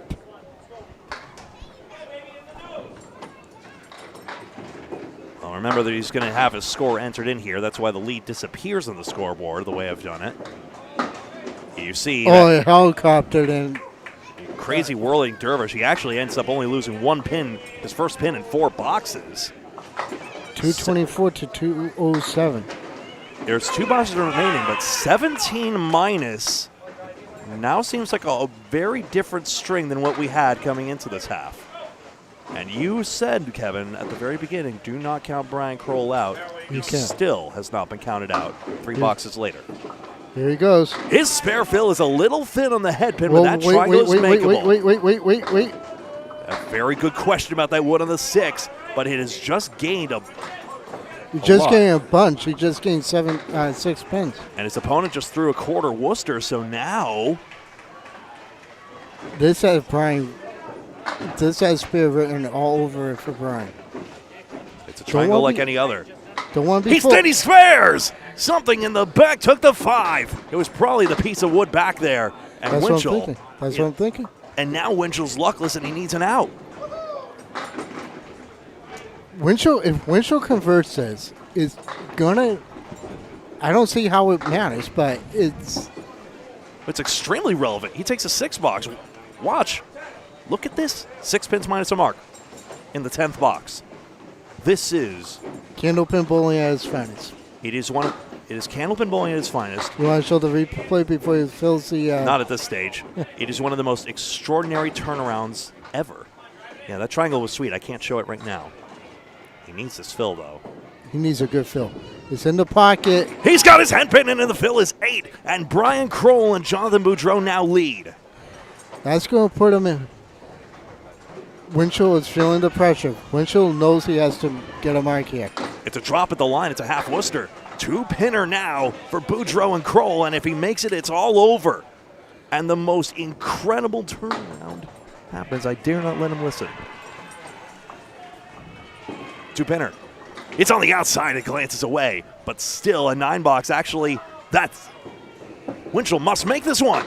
He does not. Budro Kroll win, and unbelievably, they have advanced to the semifinals. 38 pins down and they come back. 38 pins down. Folks, that's nothing to sneeze at. That's Hall of Fame type bowling right there. It is just. Oh, sorry. Somebody get Brian's credentials and put him into the Hall of Fame. That right there, that's nothing to sneeze at. And when many people say it's so hard to see who the good bowlers are and grab all the data, that's one you can add to the pile. 7 box, and Brian Kroll For 241 against another man made for TV has just taken this away in one of the most extraordinary turnarounds ever. Two people made for TV. One person who made his career early as a bowler, bowling on the old kids show 24 times. That's almost like bowling like what Tom Osa did on Channel 5, where he went 25 5 weeks in a row winning. Sensational. Really is. We'll see who the others are. I have not taken one peek at the other matches. I was so engrossed in this one. I apologize, folks. Taking a look. Winning ours is filling us. Gets a box on the end here. Keith is working on Mark. When he gets a 10, that's a 124 and a 130, I think.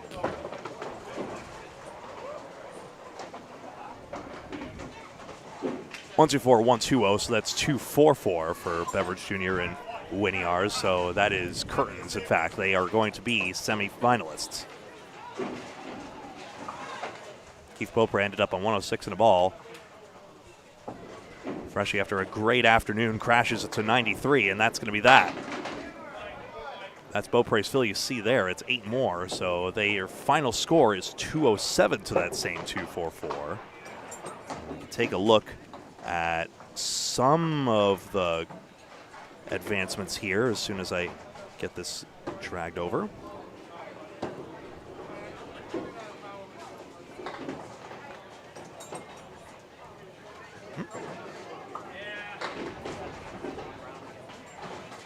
All right, here comes the semifinals.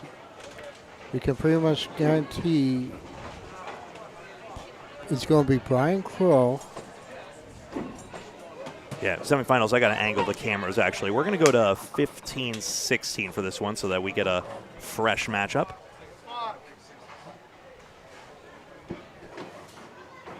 So Looks again, like it's going to be Sean Baker, Kevin Davis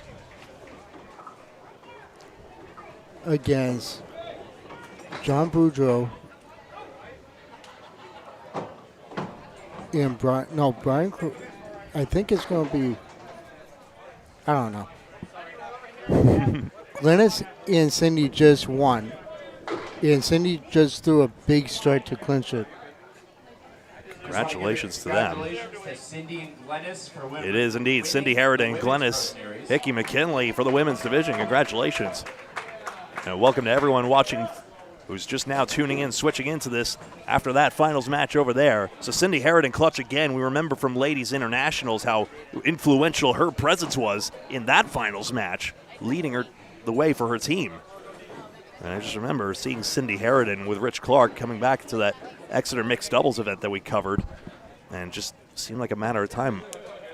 And the flame is rekindled big time for her. It's Chris Gouillart and Richard Beveridge Jr.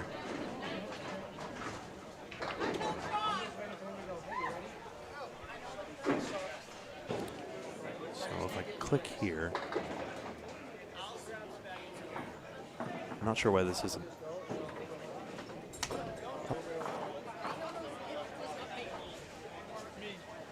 It's not doing much good anyway.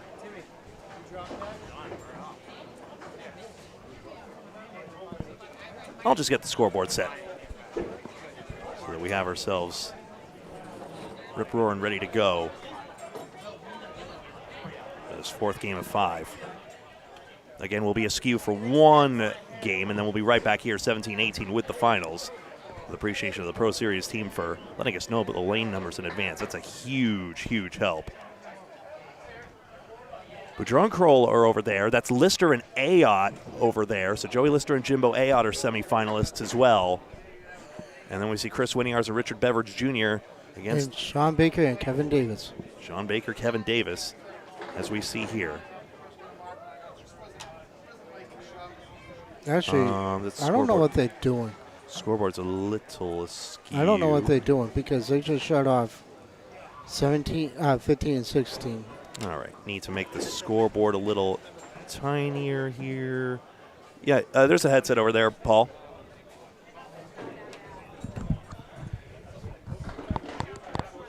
Semis next? Yep. Still on?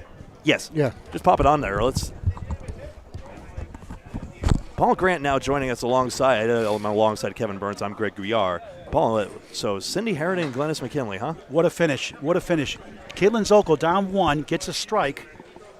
Cindy Harridan has a triangle, 3-5-6 without wood, buries it for a spare. She throws a bombs away baby strike in a spare combo to win it. Caitlin Zockel got a strike, 6 fill, and they won it by 5. So Cindy Harridan wins it with Glennis McKinley by 5, 219-214 over Caitlin Zockel and Melissa Ricci. A great match on Candlepin Bowling Network on YouTube. Free to subscribe in high definition. We're having a lot of fun over here. We're going to go over here to 15. No, they're going to 17 and 18. Really? Yeah. Oh. All right, we are going to flip the cameras then.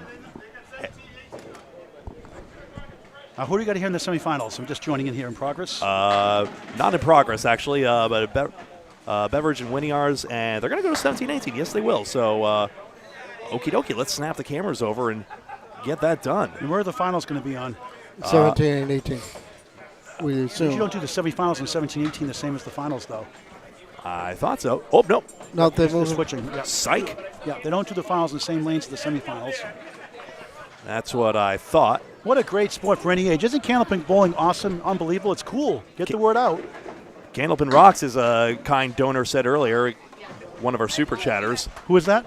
I didn't get the clear read of this rename, which I deeply regret, but it was a lot of great support. And Thank you very much. And just to be clear to all you folks, all of you watching along, just by watching, you're helping us and helping the game. So you are exactly where you need to be in this moment. So for all our talk about, please support us, just by being here, you're helping. And if you're able to, do the social things by hitting the like button and whatnot, that helps out just that little bit more. We had a playing game earlier. Faye Sawyer, Megan Harlow. Megan made a great cut. She almost made 2 or 3 of them. She was great. Her and Faye Sawyer won by 1 pin to get in the playoffs. And then Amanda Carroll threw a 99 no-mark string in the quarterfinals and lost.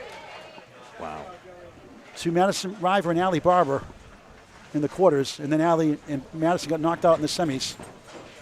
And congratulations to Cindy Harrington and Glennis McKinley win the ladies 2026 Pro Series doubles here at Lakeside Lanes in Manchester, New Hampshire. Anything you missed, catch it on YouTube and subscribe free. Candlepin Bowling Network on YouTube.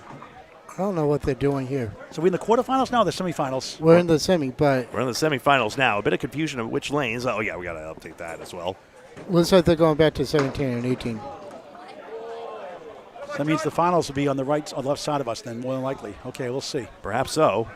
Boy, a lot of open bowling. They had to turn back away today. A lot of people came to bowl today. They're disappointed, but hey, that's the way it goes sometimes. A packed house here in the Pro Series.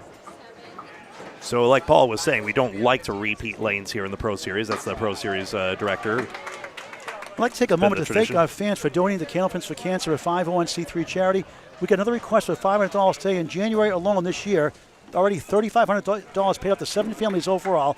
Last year, more than double any other year, $35,000 paid out. And to date, $110,500 paid out to Candlepin bowlers and families going through cancer treatments. Please do your part helping out by going to Candlepins number 4, cancer.com. Candlepins the 4, cancer.com.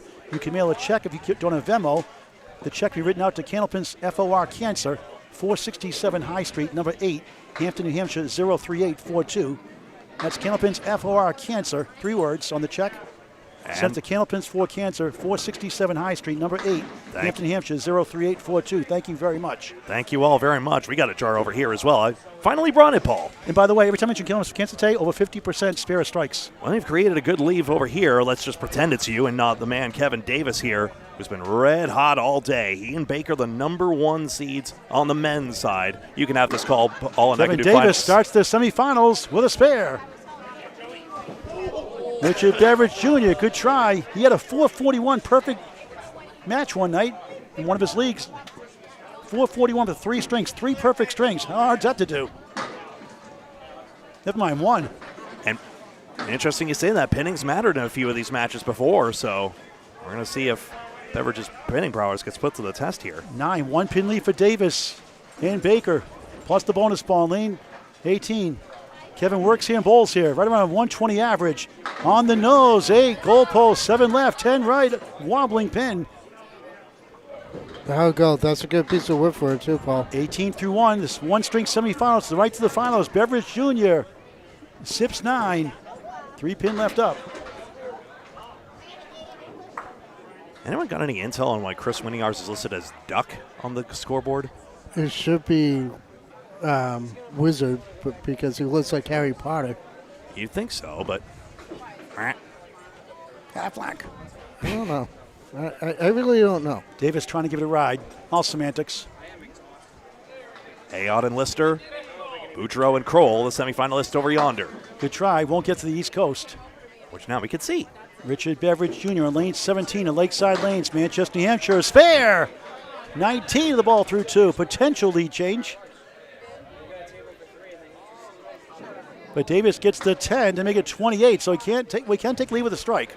28-19. Davis on the right with Baker. Sean Baker, the future Hall of Famer in the 2027 Hall of Fame class, eligible. nominated by his wife, Kim Baker, who makes the Bombs Away baby shirts and the Kill 'Em With Some Cancer shirts and towels and other merchandise. Thank you, Kim Baker. Great to see you all over here. A lot of you clicking over from the women's competition. Davis hooks it left, just 4, 6-pack, check his ID. Based on the sound of it, we have a lot of dramatic tension to live up to. Beveridge on the head pin, still rocking and rolling. It's going to be 6 in parallel time like dark shadows. 25 through 2, down a field goal. So I'll tell you, the way Budro and Kroll got their way here is worth watching as well. Atop all the women's action, for those watching vice versa. Davis spins it on the head pin. 6 middle, 9 left, 10 right on lane 18. To come down from 30 some odd pins into advance, Yeah. that's nothing short of a miracle. Beveridge with the wood, comes back, can't get the 5 and 8 to go. Good effort. That ball collides on the return rack. Yeah, just a little overflow there. First time we've seen that all day where that's happened. Next Pro Series, February 21st. That's at Wakefield Bowling, I believe, Wakefield, Mass. It's a 3-man team, Yep. 3-man draw at Wakefield. And Gouillart trying to parlay this into a deadwood retrieval. That's the random draw, right? Yes. At Wakefield, yes. Do you like the random draw? Some like it, some don't. Interesting. I just like the unlikely combinations it creates. The only problem with the 3-man draw, it makes the ladies singles rather than teams. The fact that it's triples. Kevin nails it for a 10, 38 through 3, perfect start. Spare 8, 2 10s. Richard Beveridge Jr., his father senior, very good ball in his prime, still bowls. An 8, 33 through 3. His team is down on the left by a handful. And he and Everett did compete in last year's doubles knockout. Friday Night Pro League game of the week, next 2 Fridays, big seniors, ones. yeah. 1 versus 2, regular round this Friday. And then the following week, on the 13th of February, it's position round 1 versus 2. So it's Metro at Central 3, each next 2 Friday nights. Live coverage, one way or the other, on Candlepin Bowling Network on YouTube. That'll be a war. Next 2 Friday nights, 7:30 start, give or take. Davis, 2 in the first ball, 1 in 5 chance to convert. Stats by Candlepin Bowling Network. Good second ball, spins around, couldn't get to the 4. Great effort, falls short. Nothing wrong with that. We're seeing a lot of nice shots on the half whistle today, Greg. And a lot of glancing pins too, Kevin. And the 4 pin denied for Richard Beveridge Jr. The Cleary has been tough, and the half whistle has been downright dreadful. Davis at 10, stays perfect, 48 through 4. And Beveridge Jr. at 10, 43 through 4. 5-pin lead still for the team on the right. Gouillart just a bombs away baby strike to our right. 39 plus 2 after a spare. The CompuScores in-house don't have the totals, but we have it over here, of course. We can always follow along with the scoreboard top right, so. Joey Lister 62 in a ball, or rather 62 half on his teammate. And there's a flirting strike bid, 9, the wiggle on the 4 for Davis. Beveridge Jr. pounds all but in the 4 pin. Jonathan Budro has an 87 plus 2 balls. Good to see him healthy again. Good to see him back on the lanes, too. Davis with plenty of wood. Spare. A perfect half. 58 in the ball. Bookend spares. 3 10s in between. We're all over New England with this matchup. Baker, Massachusetts, Davis, New Hampshire, Gouillart's New Hampshire, Beveridge Jr., Maine. Richard a key pace for a spare. Robbed by the wood. Played it too high on the cap. And the ball deflected away, didn't it? Mass plates, can you come up to the desk, please? Wasn't me. And that is a I 9. know it Wasn't there. wasn't. 52 half. It's a 6-pin lead for Davis and Baker on the right. Plus a ball from Kevin Davis next. Sean Baker, Chris Gouillart shake hands. Now, Yanker Greg, Bowlers in this 1-string semifinal. What's the you guys have the prize fund list, by the way? We don't have it offhand. Kevin? earlier when we were covering Baker and Davis, they were going neck and neck. They started off really slow, but look what they did to earn the #1 seed. And all those strikes we saw from Davis in particular. Baker was strong too. Just it was so noteworthy.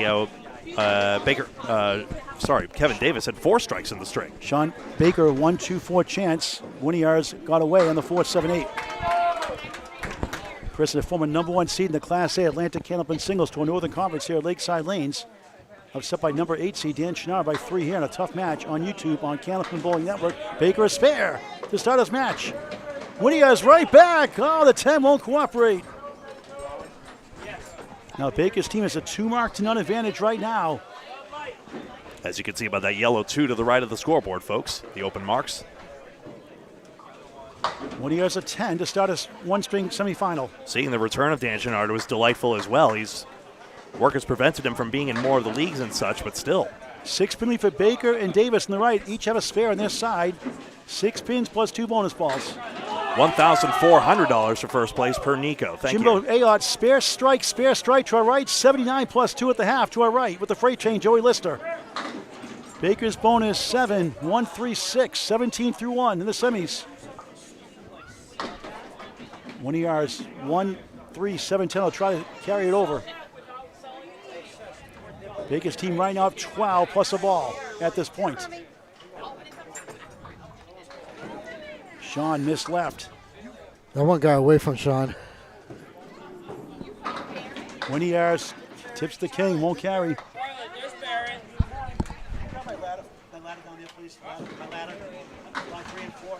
Three and 6 taken out.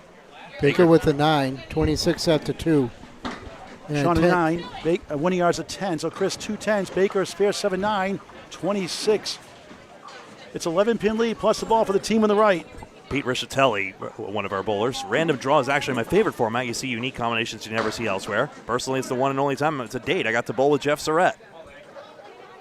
Now that's a draw for the bowlers themselves, for certain. Baker plucks out the 2-8. Don't you just love that shot?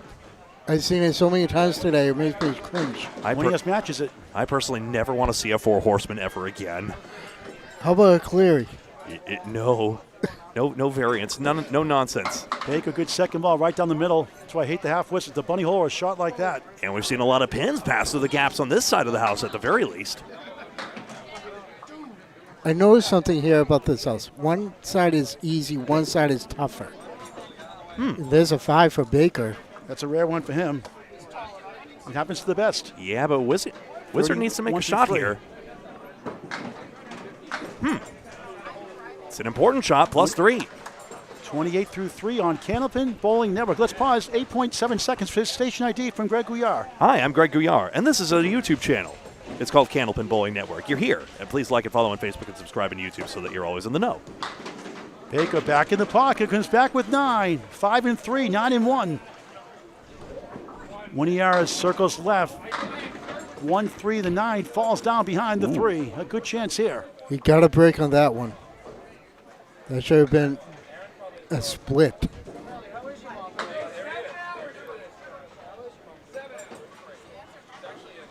Baker on the 10, just missed, not by much, stomps his foot. So not going to make them all, but he wanted that one. When he has the chance to take over, cannot get it to go. I'm trying to figure out what that deflected on. Must have been the wood.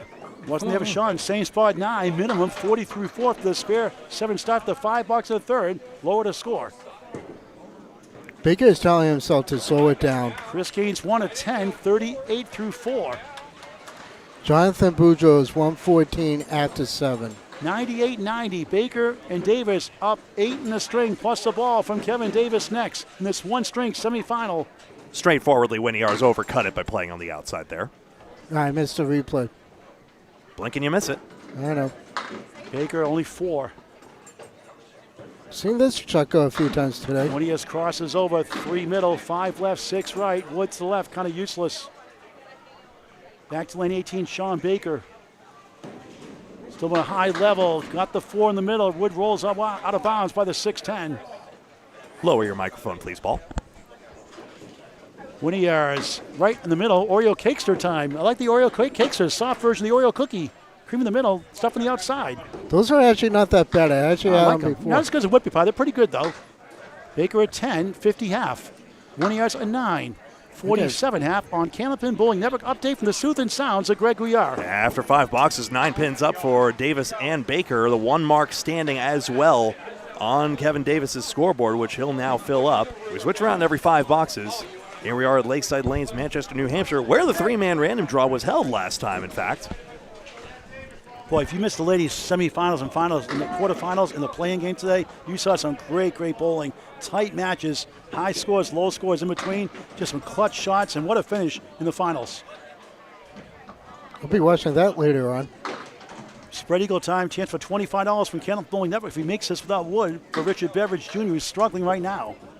52.5. Ooh. Baker, a strike, puts the 5, the 10 goes the other way, big 20. Davis. 68.5, 78 plus 2 through 6, crazy, Craig. It's no surprise, but Davis has such a good ball for this house. And Beveridge in the same spot. At least he's on the head pin, you could say. For the 5 and the 10 to fall simultaneously like that, that's unbelievable. I hope you got that replay. Yes. I got to do. Beveridge a tough 4. It's golf season in the winter. 4. Big swing here. A strike versus a 4. 56 They through fall 6. down simultaneously. Watch. It's in the pocket. The piece of wood takes out nicks the 10 and just goes right into the 5. Richard on the left side, just 4-1 washout. A cold winter day. Kevin Davis, 1-6-10. Wood in front, coming out of bounds. Wood in front of the 6-10 that could roll back. Kevin works here. Get it yourself. Yeah, you can't. When you're bowling, you can't retrieve your own wood. Speaking of rolling away, Correct. 10-string roll away 80% handicap tournament Saturday, March 7th, 2 shifts, 10 a.m. and 4 p.m. 10-stringer, $500 sponsorship for Candlepins for Cancer. Please register at Candlepins #4cancer.com. 10 a.m. and 4 p.m. one day. Do a mini Easter Classic. 2 10-string shifts if you'd like Cameron Greene from Western Mass. 31 bowlers so far. Roll away lanes, high flying, the fastest house in Massachusetts, arguably. 10-stringer. Saturday, March 7th, one day only. Live coverage on YouTube on Candlepin Bowling Network. We're playing. Candlepins #4cancer.com. Thank you all have donated. Beveridge could use something. Can't get the 7 and will it? Yes! Finally gets a break. Came off the wall for that one. Second spare of the string. Davis missed the chance. Beveridge just spare 6 in the second, spare in the 7th, 66 in the ball. That lasts some momentum for Beveridge and Winiars. Davis short 2 for 9. What a great bowler he is. 94 through 7. Great worker here as well.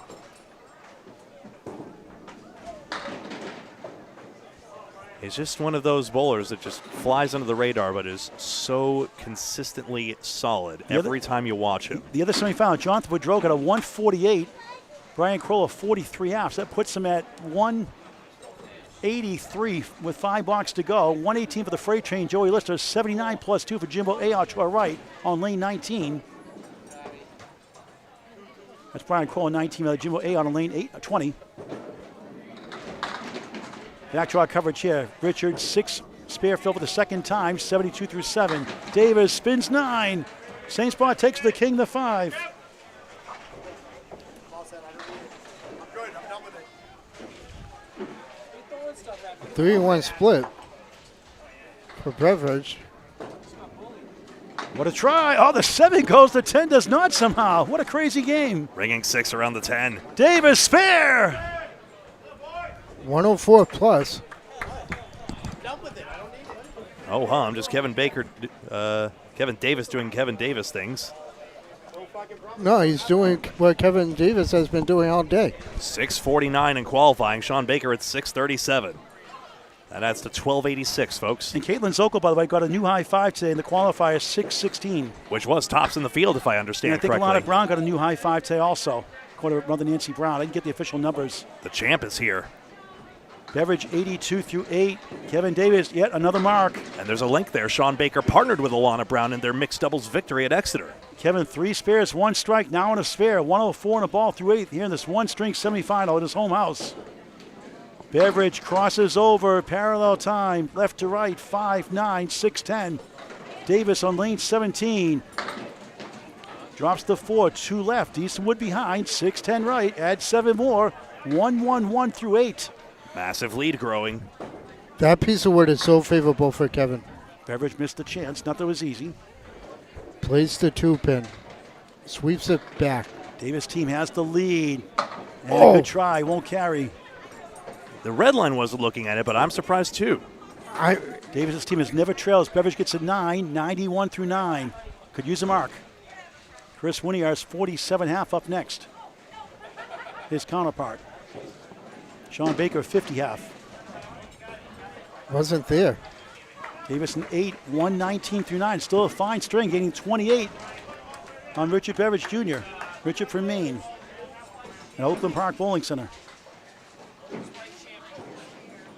Jason Kale, the great owner there, very good bowler in his own right. On the crossover, check mark right. Wood circles by the 5. He's got to get this one. Yeah, Jason Kaler wore that same Huff Power Sports shirt and gave us quite a match. Richard Beveridge Jr. on that very same team in mixed worlds. Jason's a great, very fierce competitor, former 131 league bowler.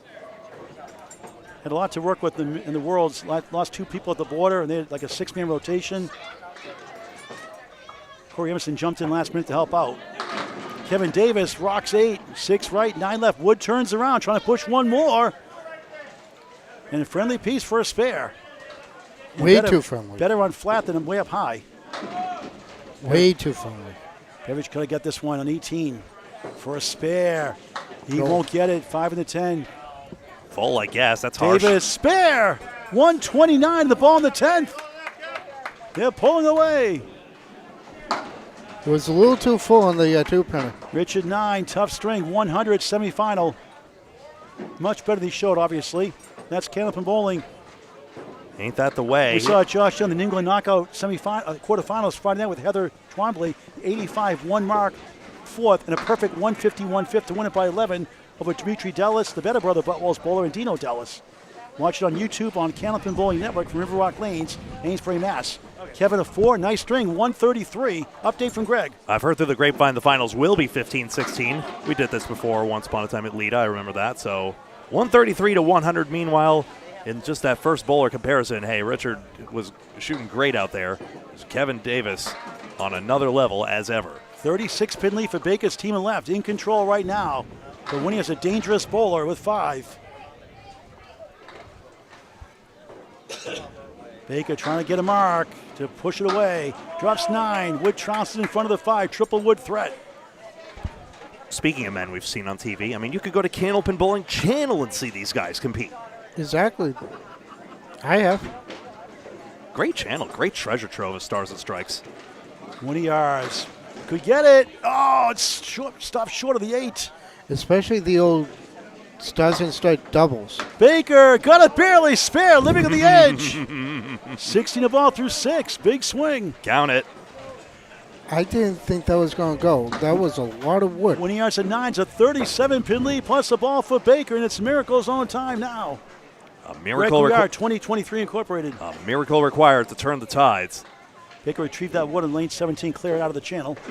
I mean, we knew Kroll and Budro weren't in the miracle zone. Greg, you're calling the finals, right, next? Yes, please. Okay, you got it. This is just deadwood clearance right here, the gutter ball. Paul Grant, Greg Gouillart, Kevin Burns on Candlepin Bowling Network. We're in Lakeside Lanes, Manchester, New Hampshire. It's the 2026 Pro Series doubles. Men's semifinals right now. The ladies earlier, a thriller, start to finish. Watch all the qualifiers, 3 rounds plus the playoffs on YouTube here on Candlepin Bowling Network, and subscribe free. Why not? It's in high definition. And the 3 of us will be together next Saturday at Riverwalk. There's a strike bid. It wants to go down. Come on down. Come on, you were hit 3 Weevils times. wobble, but they don't fall down. That pin was hit 4 This is times. like, what am I going to do? Yeah, it was partway down and Wood hit it from behind. Baker in the bonus. Spins 8. 7 left, No. 10 right. Big Phil, 68. No, Through not 6. in a way it's a good time for that, but in a way it's not. 20 yards, stays alive with a spare. Baker, good try. Leads up to 45, Greg, I believe, right now, right? 45. Yes. Minus a mark, but still a miracle required. Well, we saw Baker that. at 10, 78 through 7. Kevin. You and I saw that miracle earlier. We saw Budro Right. and Crow come Okay, back. update. Jimbo A at a 159. The freight train, Joey list of 118. They get 277. Jonathan Budro, 148. Brian Kroll, 102. So it's Joey List of the freight train. Jimbo A on the finals. 250, no good. Wow. This one is almost all but over. Chris Winiarz needs some strikes. Capable of doing it.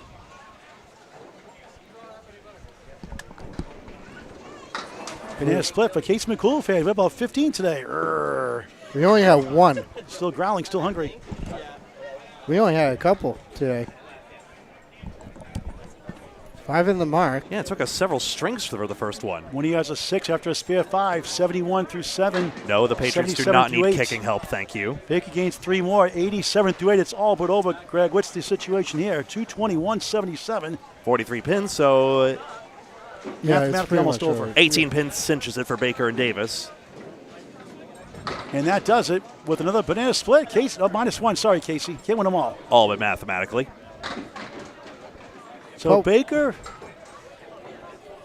and Davis are on the finals against Jimbo Ayotte and Joey Lister next with Greg Gouillart on Candlepin Bowling Network on YouTube. Ayotte looking for vengeance, trying to, after getting ousted by Devin Brooks in the finals at Bayberry.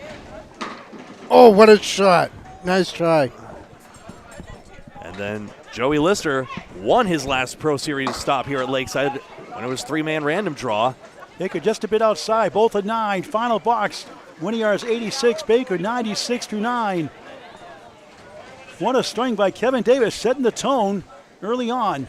Maybe it's like in 10-pin bowling where you're practicing a different shot on the end when the game doesn't matter. Well, Kevin Davis only left 2 pins standing. I mean, Jimbo Ayotte, a spare strike, a spare 9, spare 8, spare 6 to close out his string, 159. Winiar's great try. He'll try to get to 96. Baker can't get to the 7. Oh, he will get it after all. How about that come one? on. Insult to injury. 106 in the ball in the 10th. Winiar's a rare miss for an 8. Disappointing string. 94. Him and Beveridge combined for just 194. Eliminated here in the semis. That's actually the first time we've seen the Cleary go all day. Yeah, annoying piece of wood. You didn't think it would do anything, but there you go. Game over. Jonathan Budro, 149. That bounce away, baby. Strike for Baker. 116. They combine for 249 to 194 out in the semis. Greg has the finals next here on Candlepin Bowling Network on YouTube. We'll spin the cameras. Stand by. A 55-pin lead in favor of Davis and Baker. Awesome bowling. That's actually 2 pretty good matches we had in a row. Ain't that the truth? Stand by while I figure out my scoreboard here. Gonna get the set for you folks, and then we'll get set for the finals in just a moment.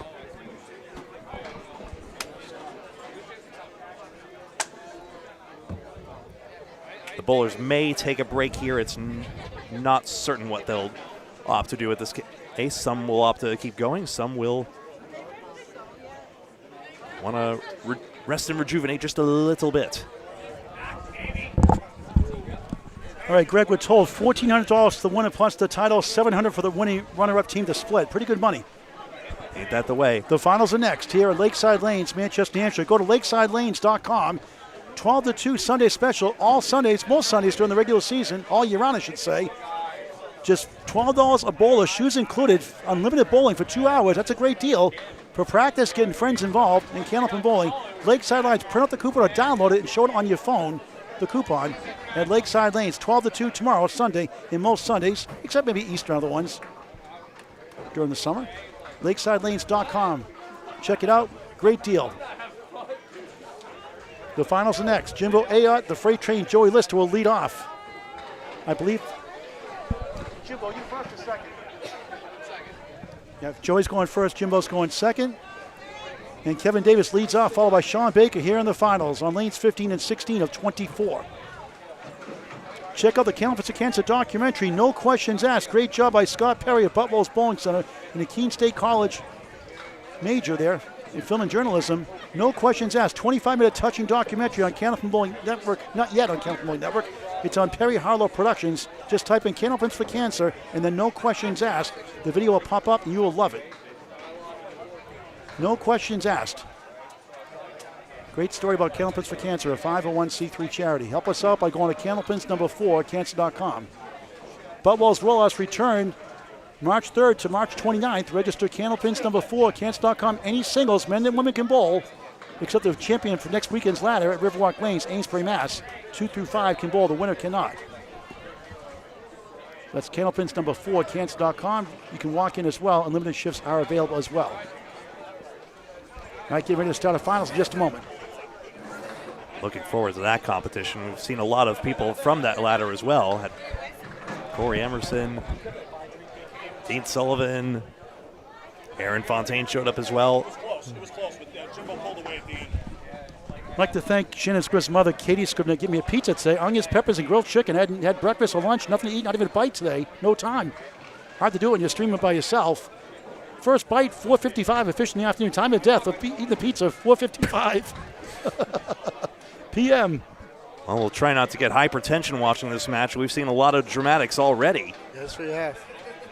Reminder, the finals is a one-string knockout match. It is as simple as that. There are no do-overs. And you got the microphone for the interview at the end, too? I sure do. I've got a chord one way or another. We will do our rhythmic gymnastics at some point. That's not in the Winter Olympics, but I digress. All right, I got lucky. Joey Lister is on the left lane. They'll start out that way and, of course, switch around every 5 boxes. Sean Baker takes to the lanes.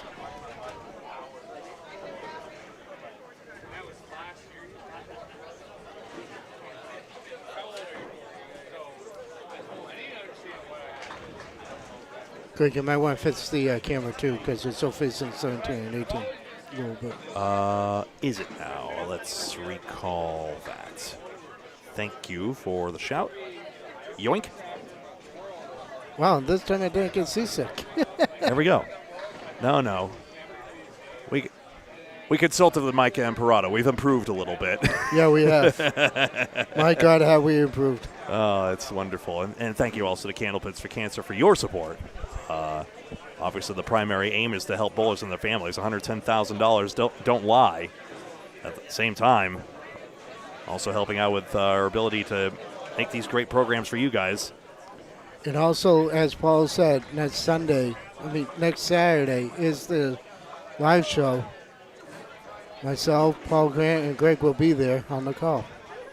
Our lane's open tomorrow for the deal. We can get a ask I on that believe for you, they Mike. are. I think they are. I don't see why not is one thing. I'll call ahead if you're in doubt, I would say. Yeah, I definitely will go. I think the only bad deal in bowling is trying to pre-book on certain Bolero sites. The only downside is trying to get into a bowling alley when you have a tournament going on. Yeah, not today. Lakeside Lanes is making plenty of lineage today. They're coming out ahead. And good for Tim Lipke. He does a great job with the place. The handshake's going now. Same situation as our broadcast at Metro Bowl yesterday. Will be a little bit askew here, but you folks will see the pin cam up there, and we will do our very best. And we will see which of these doubles pairs I actually have a good angle from where I'm at, where I can see. Good. So I'm trained to. It's the audience that matters. Here's the first ball. Kevin Davis starts off with a 2-2 split, and Lister with a 2-1. It's not a bad lead. One string final, 1400 for the winner, 700 for the runner-up, plus the title for the winning team. 2, 4, 6, 10. Couple pieces of wood. You want to try and cap that piece of wood in the front. He will play the junction of the 2 in the wood, and Davis spares to begin. Good call, Kevin. Lister's violin bow does not take it. Well, it is both of these two bowl out of here, so this is kind of like who's going to be the better bowler. So far, so good. The reset lane 16. May I just comment on the magnificence of both their hairdos? That is all. Davis has won 1 pro title. Joyless has won 3. Baker has won several. Jim Boyette's won 5, plus Bowler of the Year. Twice. And let's not forget about the WCBC titles for Baker and Davis. Davis won it with Chris Bovair previously. What a great bowler Chris Bovair is. Partnered with Aaron Fontaine today. Just didn't have it today. They got knocked out after the first round. Back to Greg with the play-by-play. Davis gets a 9-pin drop on his spare fill. Lister a little full on the head pin again. 2-1 split's not 1-1-1 split is not impossible. That wood gives him a slight chance. Very slight. I like Kevin's leads better. Ever so slightly. I like Kevin's leads better. Blank's right there, as easy as you like. Lister, the 2 pins crumple instead of going across to the 10. 2 close calls, no dice. The 8-pin just dived right off the plate. Davis and Baker, the number 1 seeds. Lister takes 9.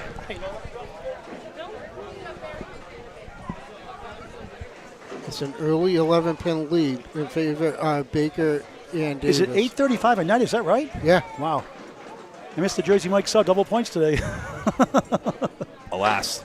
Oh, take a look at this, a 9 drop. 9 pins again with another plank in front, and I tell you, And a banana split. Where's Casey McCool? Always hungry, always growling still, Casey. This actually, what was up with the cat? I just do it for fun. Oh, and there's the plank again. 3 in a row for Davis. Lister needs 6 on the out. Paul, can we give Kevin Davis $50 in bonus money for having 3 months in a If row? he makes the top 5 live show next week, somehow at Riverwalk, that's impossible now. Bubbles roll us in March. Yes. Jimbo Ayer and Joey Lister going to bowl there. They said today they promised they bowl. Concord's not terribly far. Why not? About 20, 25 minutes from here. Bubbles Bowling Center. What a great job the Dallas family does. Dallas with an E. Lister and Ayotte were the 15th seed today. Only Oh, look at 11.75. this, another 9 drop. Can you believe it, Kevin? We got 57 now. Spare 9, spare 9, spare 9. Make it a 9-pin Pro Series. They should a 9-pin Pro Series. Have they done that before once? A 9-pin? They do it once in the Pro Series, a 9-pin? No. No? No. I mean, 9-pin, I think, is. Very They'll probably popular. think, why simplify the game? Very Then popular in again, Maine. They have 3, 6, 9, 9-pin leagues in Maine. And another, Banana split. Casey's in heaven today. About 15 I've seen today. And Greg says? 7 pin. Davis, the ball deflects and deflects again and does not take it out. And no bowler marks this time. And Baker's team in a hole here in get the out finals. of there, ball. All right, loose the ball's rolling back. It's not going to be a factor. Sometimes they'll clear it by rule. Other times they'll say, I'll let it go. I'll just hit the pin anyway. A ball on the plate must remain. Must be taken, excuse me. Davis, a perfect start. 10, 67 through 4. Wow. Ain't that the way? Lister does well to get that 9 box. 34. It's a 33-pin lead out of the gate just like that. Too bad it's not a 2-string final. Lister's a good bowler, just getting doubled up on. He's getting shaft by the Casey McCool, I'm full, grr. Casey's full. Uh-oh. What's wrong with Casey? All right, the edict has been spoken. No more banana splits. Oh, come on. Another Davis 9. complies, and he's got a 9-pin drop For again. the 5th time. 4th time. He had a split earlier, that's it. Lister has a leave, but it's a diamond. And it's another 6 drop for Lister. That's 4 in a row. No, just to the left side. Chance here. Joey's got this one. 44 and a ball. He needed that one. Gets one back for his partner, Jimbo. That's the first diamond made all day. Jimbo to 159 semifinal. Might need one here today to win this one the way Davis did not make Kevin it on the Davis is second ball, but did make it on the third ball, I would like to point out. So what is that called? I don't know. You tell It's a me. Paul Grant special. Miss the second, make the third. Is there ever a good time for that? Never.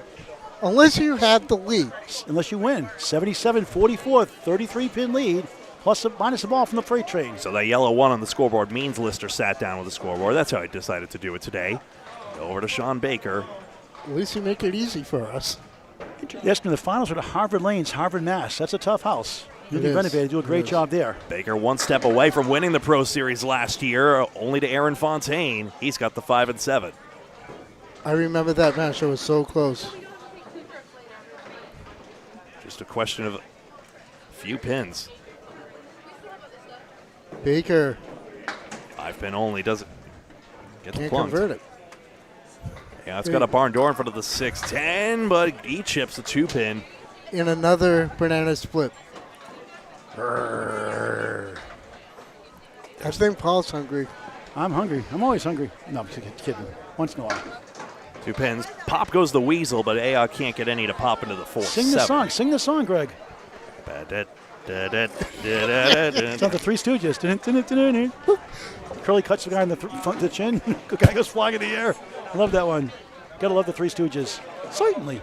The three of us are the Three Stooges. Speak for yourself.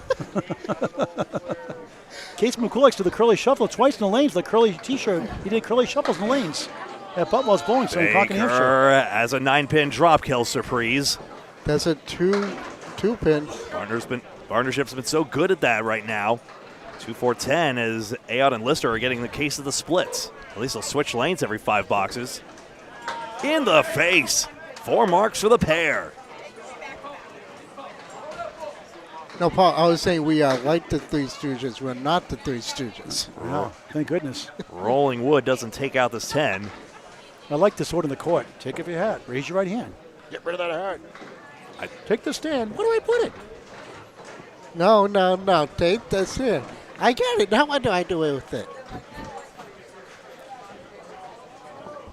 Casey McCool really will be tuning in now. Yeah, no kidding. Everyone loves Casey McCool. We've been full Out of of 1,300 people in the Indiana Jones audition, he came in 1,300 first place. 1, 3, 6, and 9. Baker loads up 6 on the fill this Casey's time. a funny guy. Great guy, Casey McCool.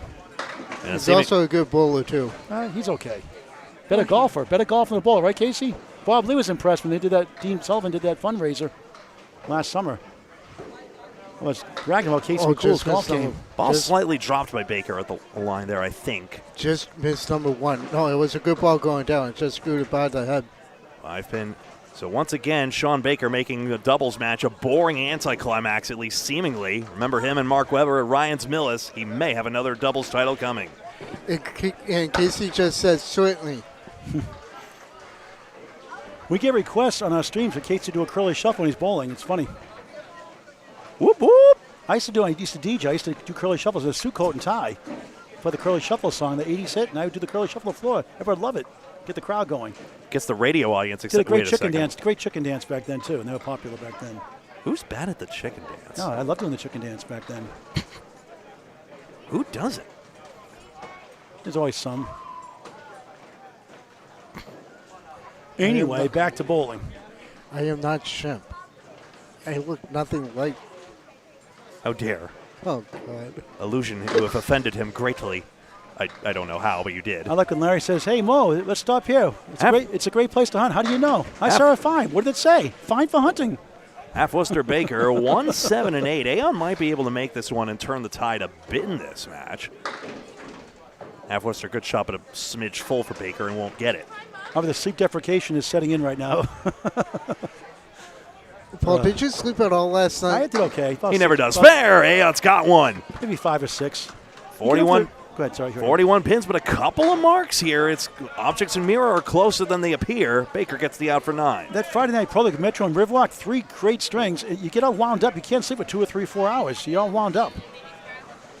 That's why I didn't watch it, because I want to be up in time for this. Plus, I got to drive to All Play in Belfast, February 20th, March 1st, the main state 3-person teams. Drive there safely. 5 pins for Baker and a piece of wood. Great job, Paul Dyer, Lynn Dyer do there since 2014 overall. Oh, 2 pins. Wow. And if that is something Lister and Aon Do not need. Not even a split. Somehow, some way, Baker can't overcome his actual split here. The 1-9 takeout on a spare fill. It's pretty when it goes. Better second ball, but again, can't get the time of day. Baker does well to get a 9. So just a routine day in the office for him. Ayot's going on an adventure here, who has now hit 3 object pins. He gets stuck with a 7 box. And by the way, Curly said he's too old to do the Curly shuffle. Casey, you're a young buck. You want to trade years? 130 to 90 as we contemplate Freaky Friday or something like that. 40 pins, minus the mark for Joey Lister as the pair switch sides. Lister finally misses a head pin, 1, 8, and 10. So 7 in the spear. You and Mike Moran celebrate a birthday, right?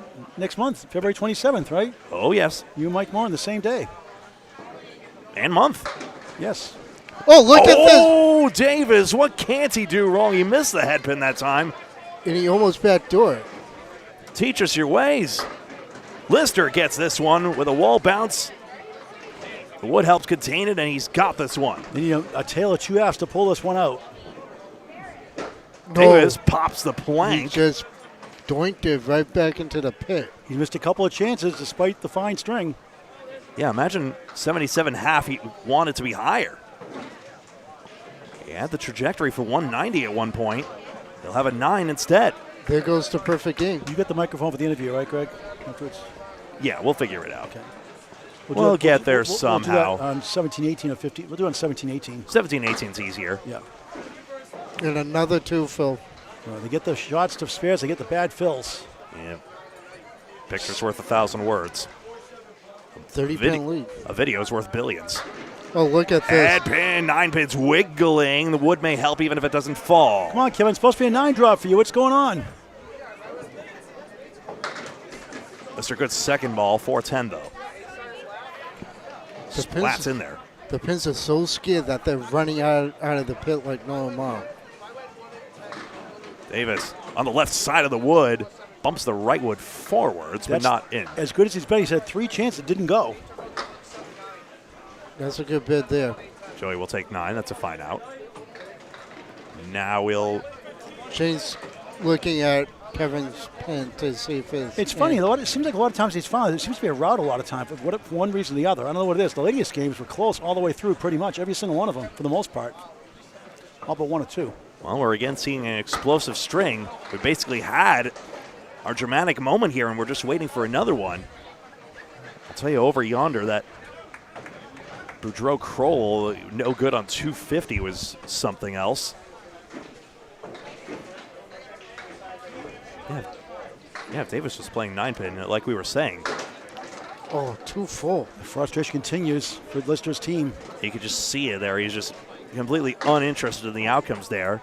This time Davis gets a half Worcester for the first time probably. Does not get a good lead for once. He Joey just missed the object. You want to cut that one over. Lister Yacht still have a chance. Need some marks. Yeah, 5 boxes. We have seen this lead evaporate already today. A double strike would certainly help. Running 20 boxes. Joey again pinning out fine for a 9. Just 81 through 8. Hasn't had a 10 box yet. Davis, I beg your pardon, plays safe for a 9 box. 104 through 8. A few fumbles now, excuse me. Lead is still 30. 30 pins for Davis. And Baker on lane 15. Final match. Double your money if you win this doubles match.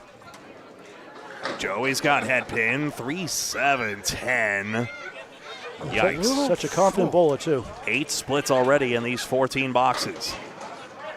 5-pin was tapped for Davis. It turns around, Kevin, I wonder. It's not that bad, but Kevin has a favorable lead. Lister's trying wood on the 3-7-10. And he hits something. Try and give it a run.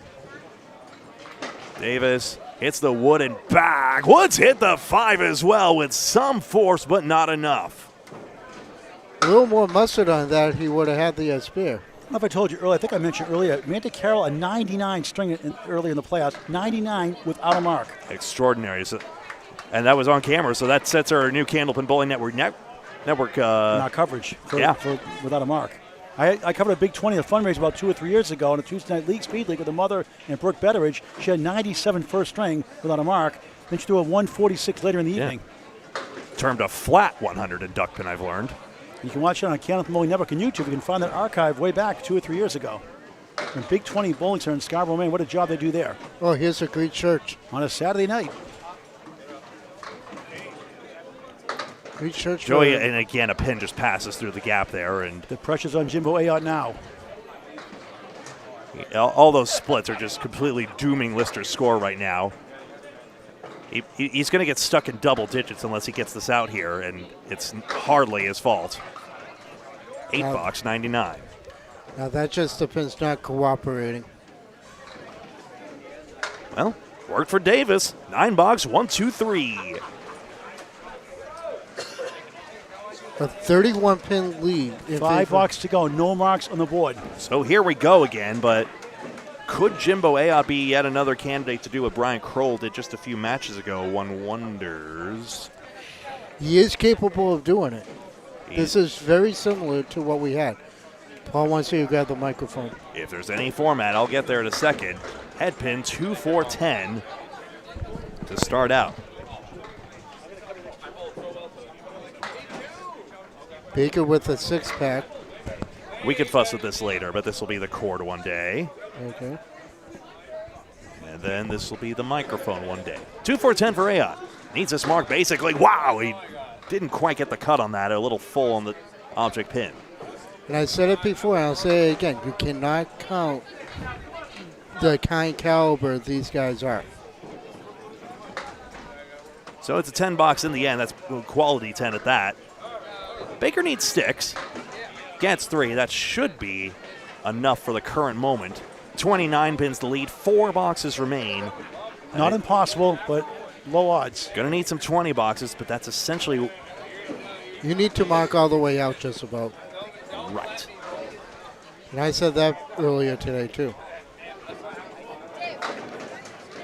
Ayod got the 4 horsemen. That may be a start. That is a favorable spear lead, but it's also a very tricky spear lead, too. Both bowlers throw left to right, so that's helpful. Baker gets the 4-7.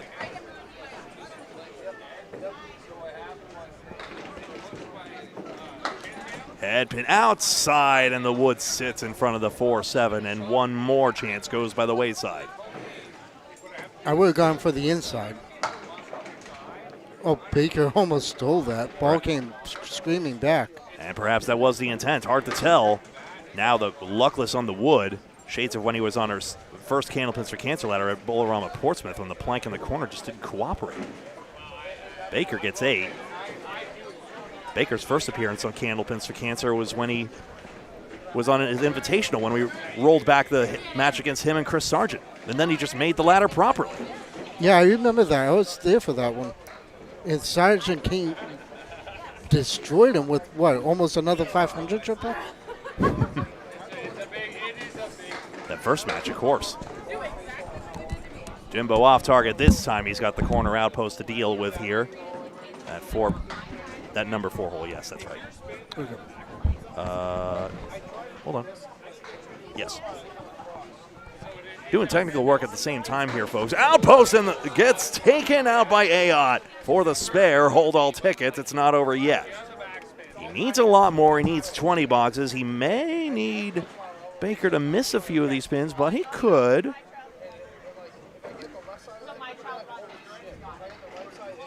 Yeah, I had that muted. I was We got muting there. his. For the out. Just 1 or 2 pins. That's it. So 3 pins picked up just then. I think it's pretty much safe to say that Baker and Davis Put the spare on the board, Gregory. There we go. 25 pins minus. Oh, I didn't say the spear. Yeah, I was filling with the. Yeah, Aeon needs 20 boxes or something close to that, but again, this time he missed the head pin in fairness, but again, he's just Light. totally unlucky on the fills, and his 2 marks collapse to 1. Baker, 4 and 8, with a chance to certainly close it out, if not already. Yeah, basically needs this, and no 9 pin as well, and that is a microcosm of how this string has gone for the 2. 4 pin should take the 8. It does not, excuse me. I didn't think that was such a ludicrous thing to say. I'm surprised it didn't. I know we're off the angle here, but are we kidding? I don't know, but that was.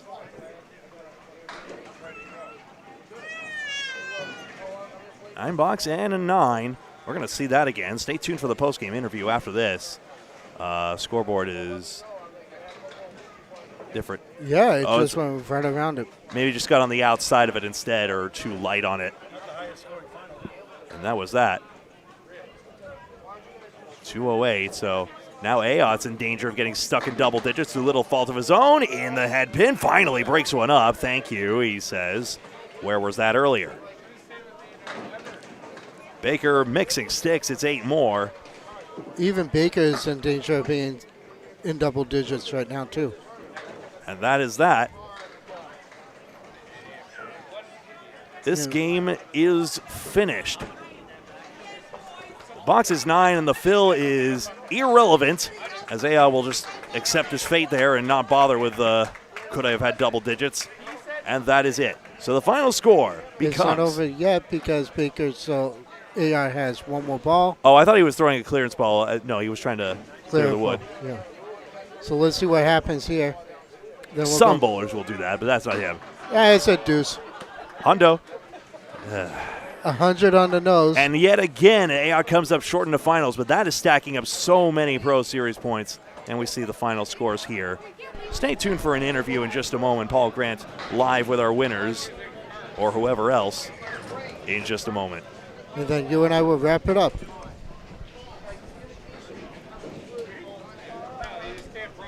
Actually, see if I could get a live look in at the. Why am I tapping away here? Get a live look in at our winners here. I can honestly say Kevin Davis carried the first 3 marks from Davis is the difference in that match. Sean, another title in your Hall of Fame career. Wasn't the highest scoring thing, but boy, bowled great all day. The score doesn't really matter. When you're bowling a head-on match, it is what it is. Kevin was fantastic today. He was all day. We kind of picked each other up. Our first game of the day was not very good. Really not very good. But then we got going, and him in front of me just makes things a little bit easier, and awesome day for Kevin. Good day for us. Good day. It seems like every time I cover you, you're in the finals, quarterfinals, semifinals. How do you keep going all these years at a high level? I don't know. To be honest with you, I don't know. I've been doing it forever, so I'm pretty good. Yeah, competition's good. You know what I mean? It's when it's time to try and win something, you try and do your best. Sometimes you can have a bad game, doesn't matter. You got a partner. Right now, the partner took care of it and everything else. It could be both ways, but. Congratulations. How about a 3-letter word? Oh, my God. 3 words. How about a 3-letter word? Oh, wow.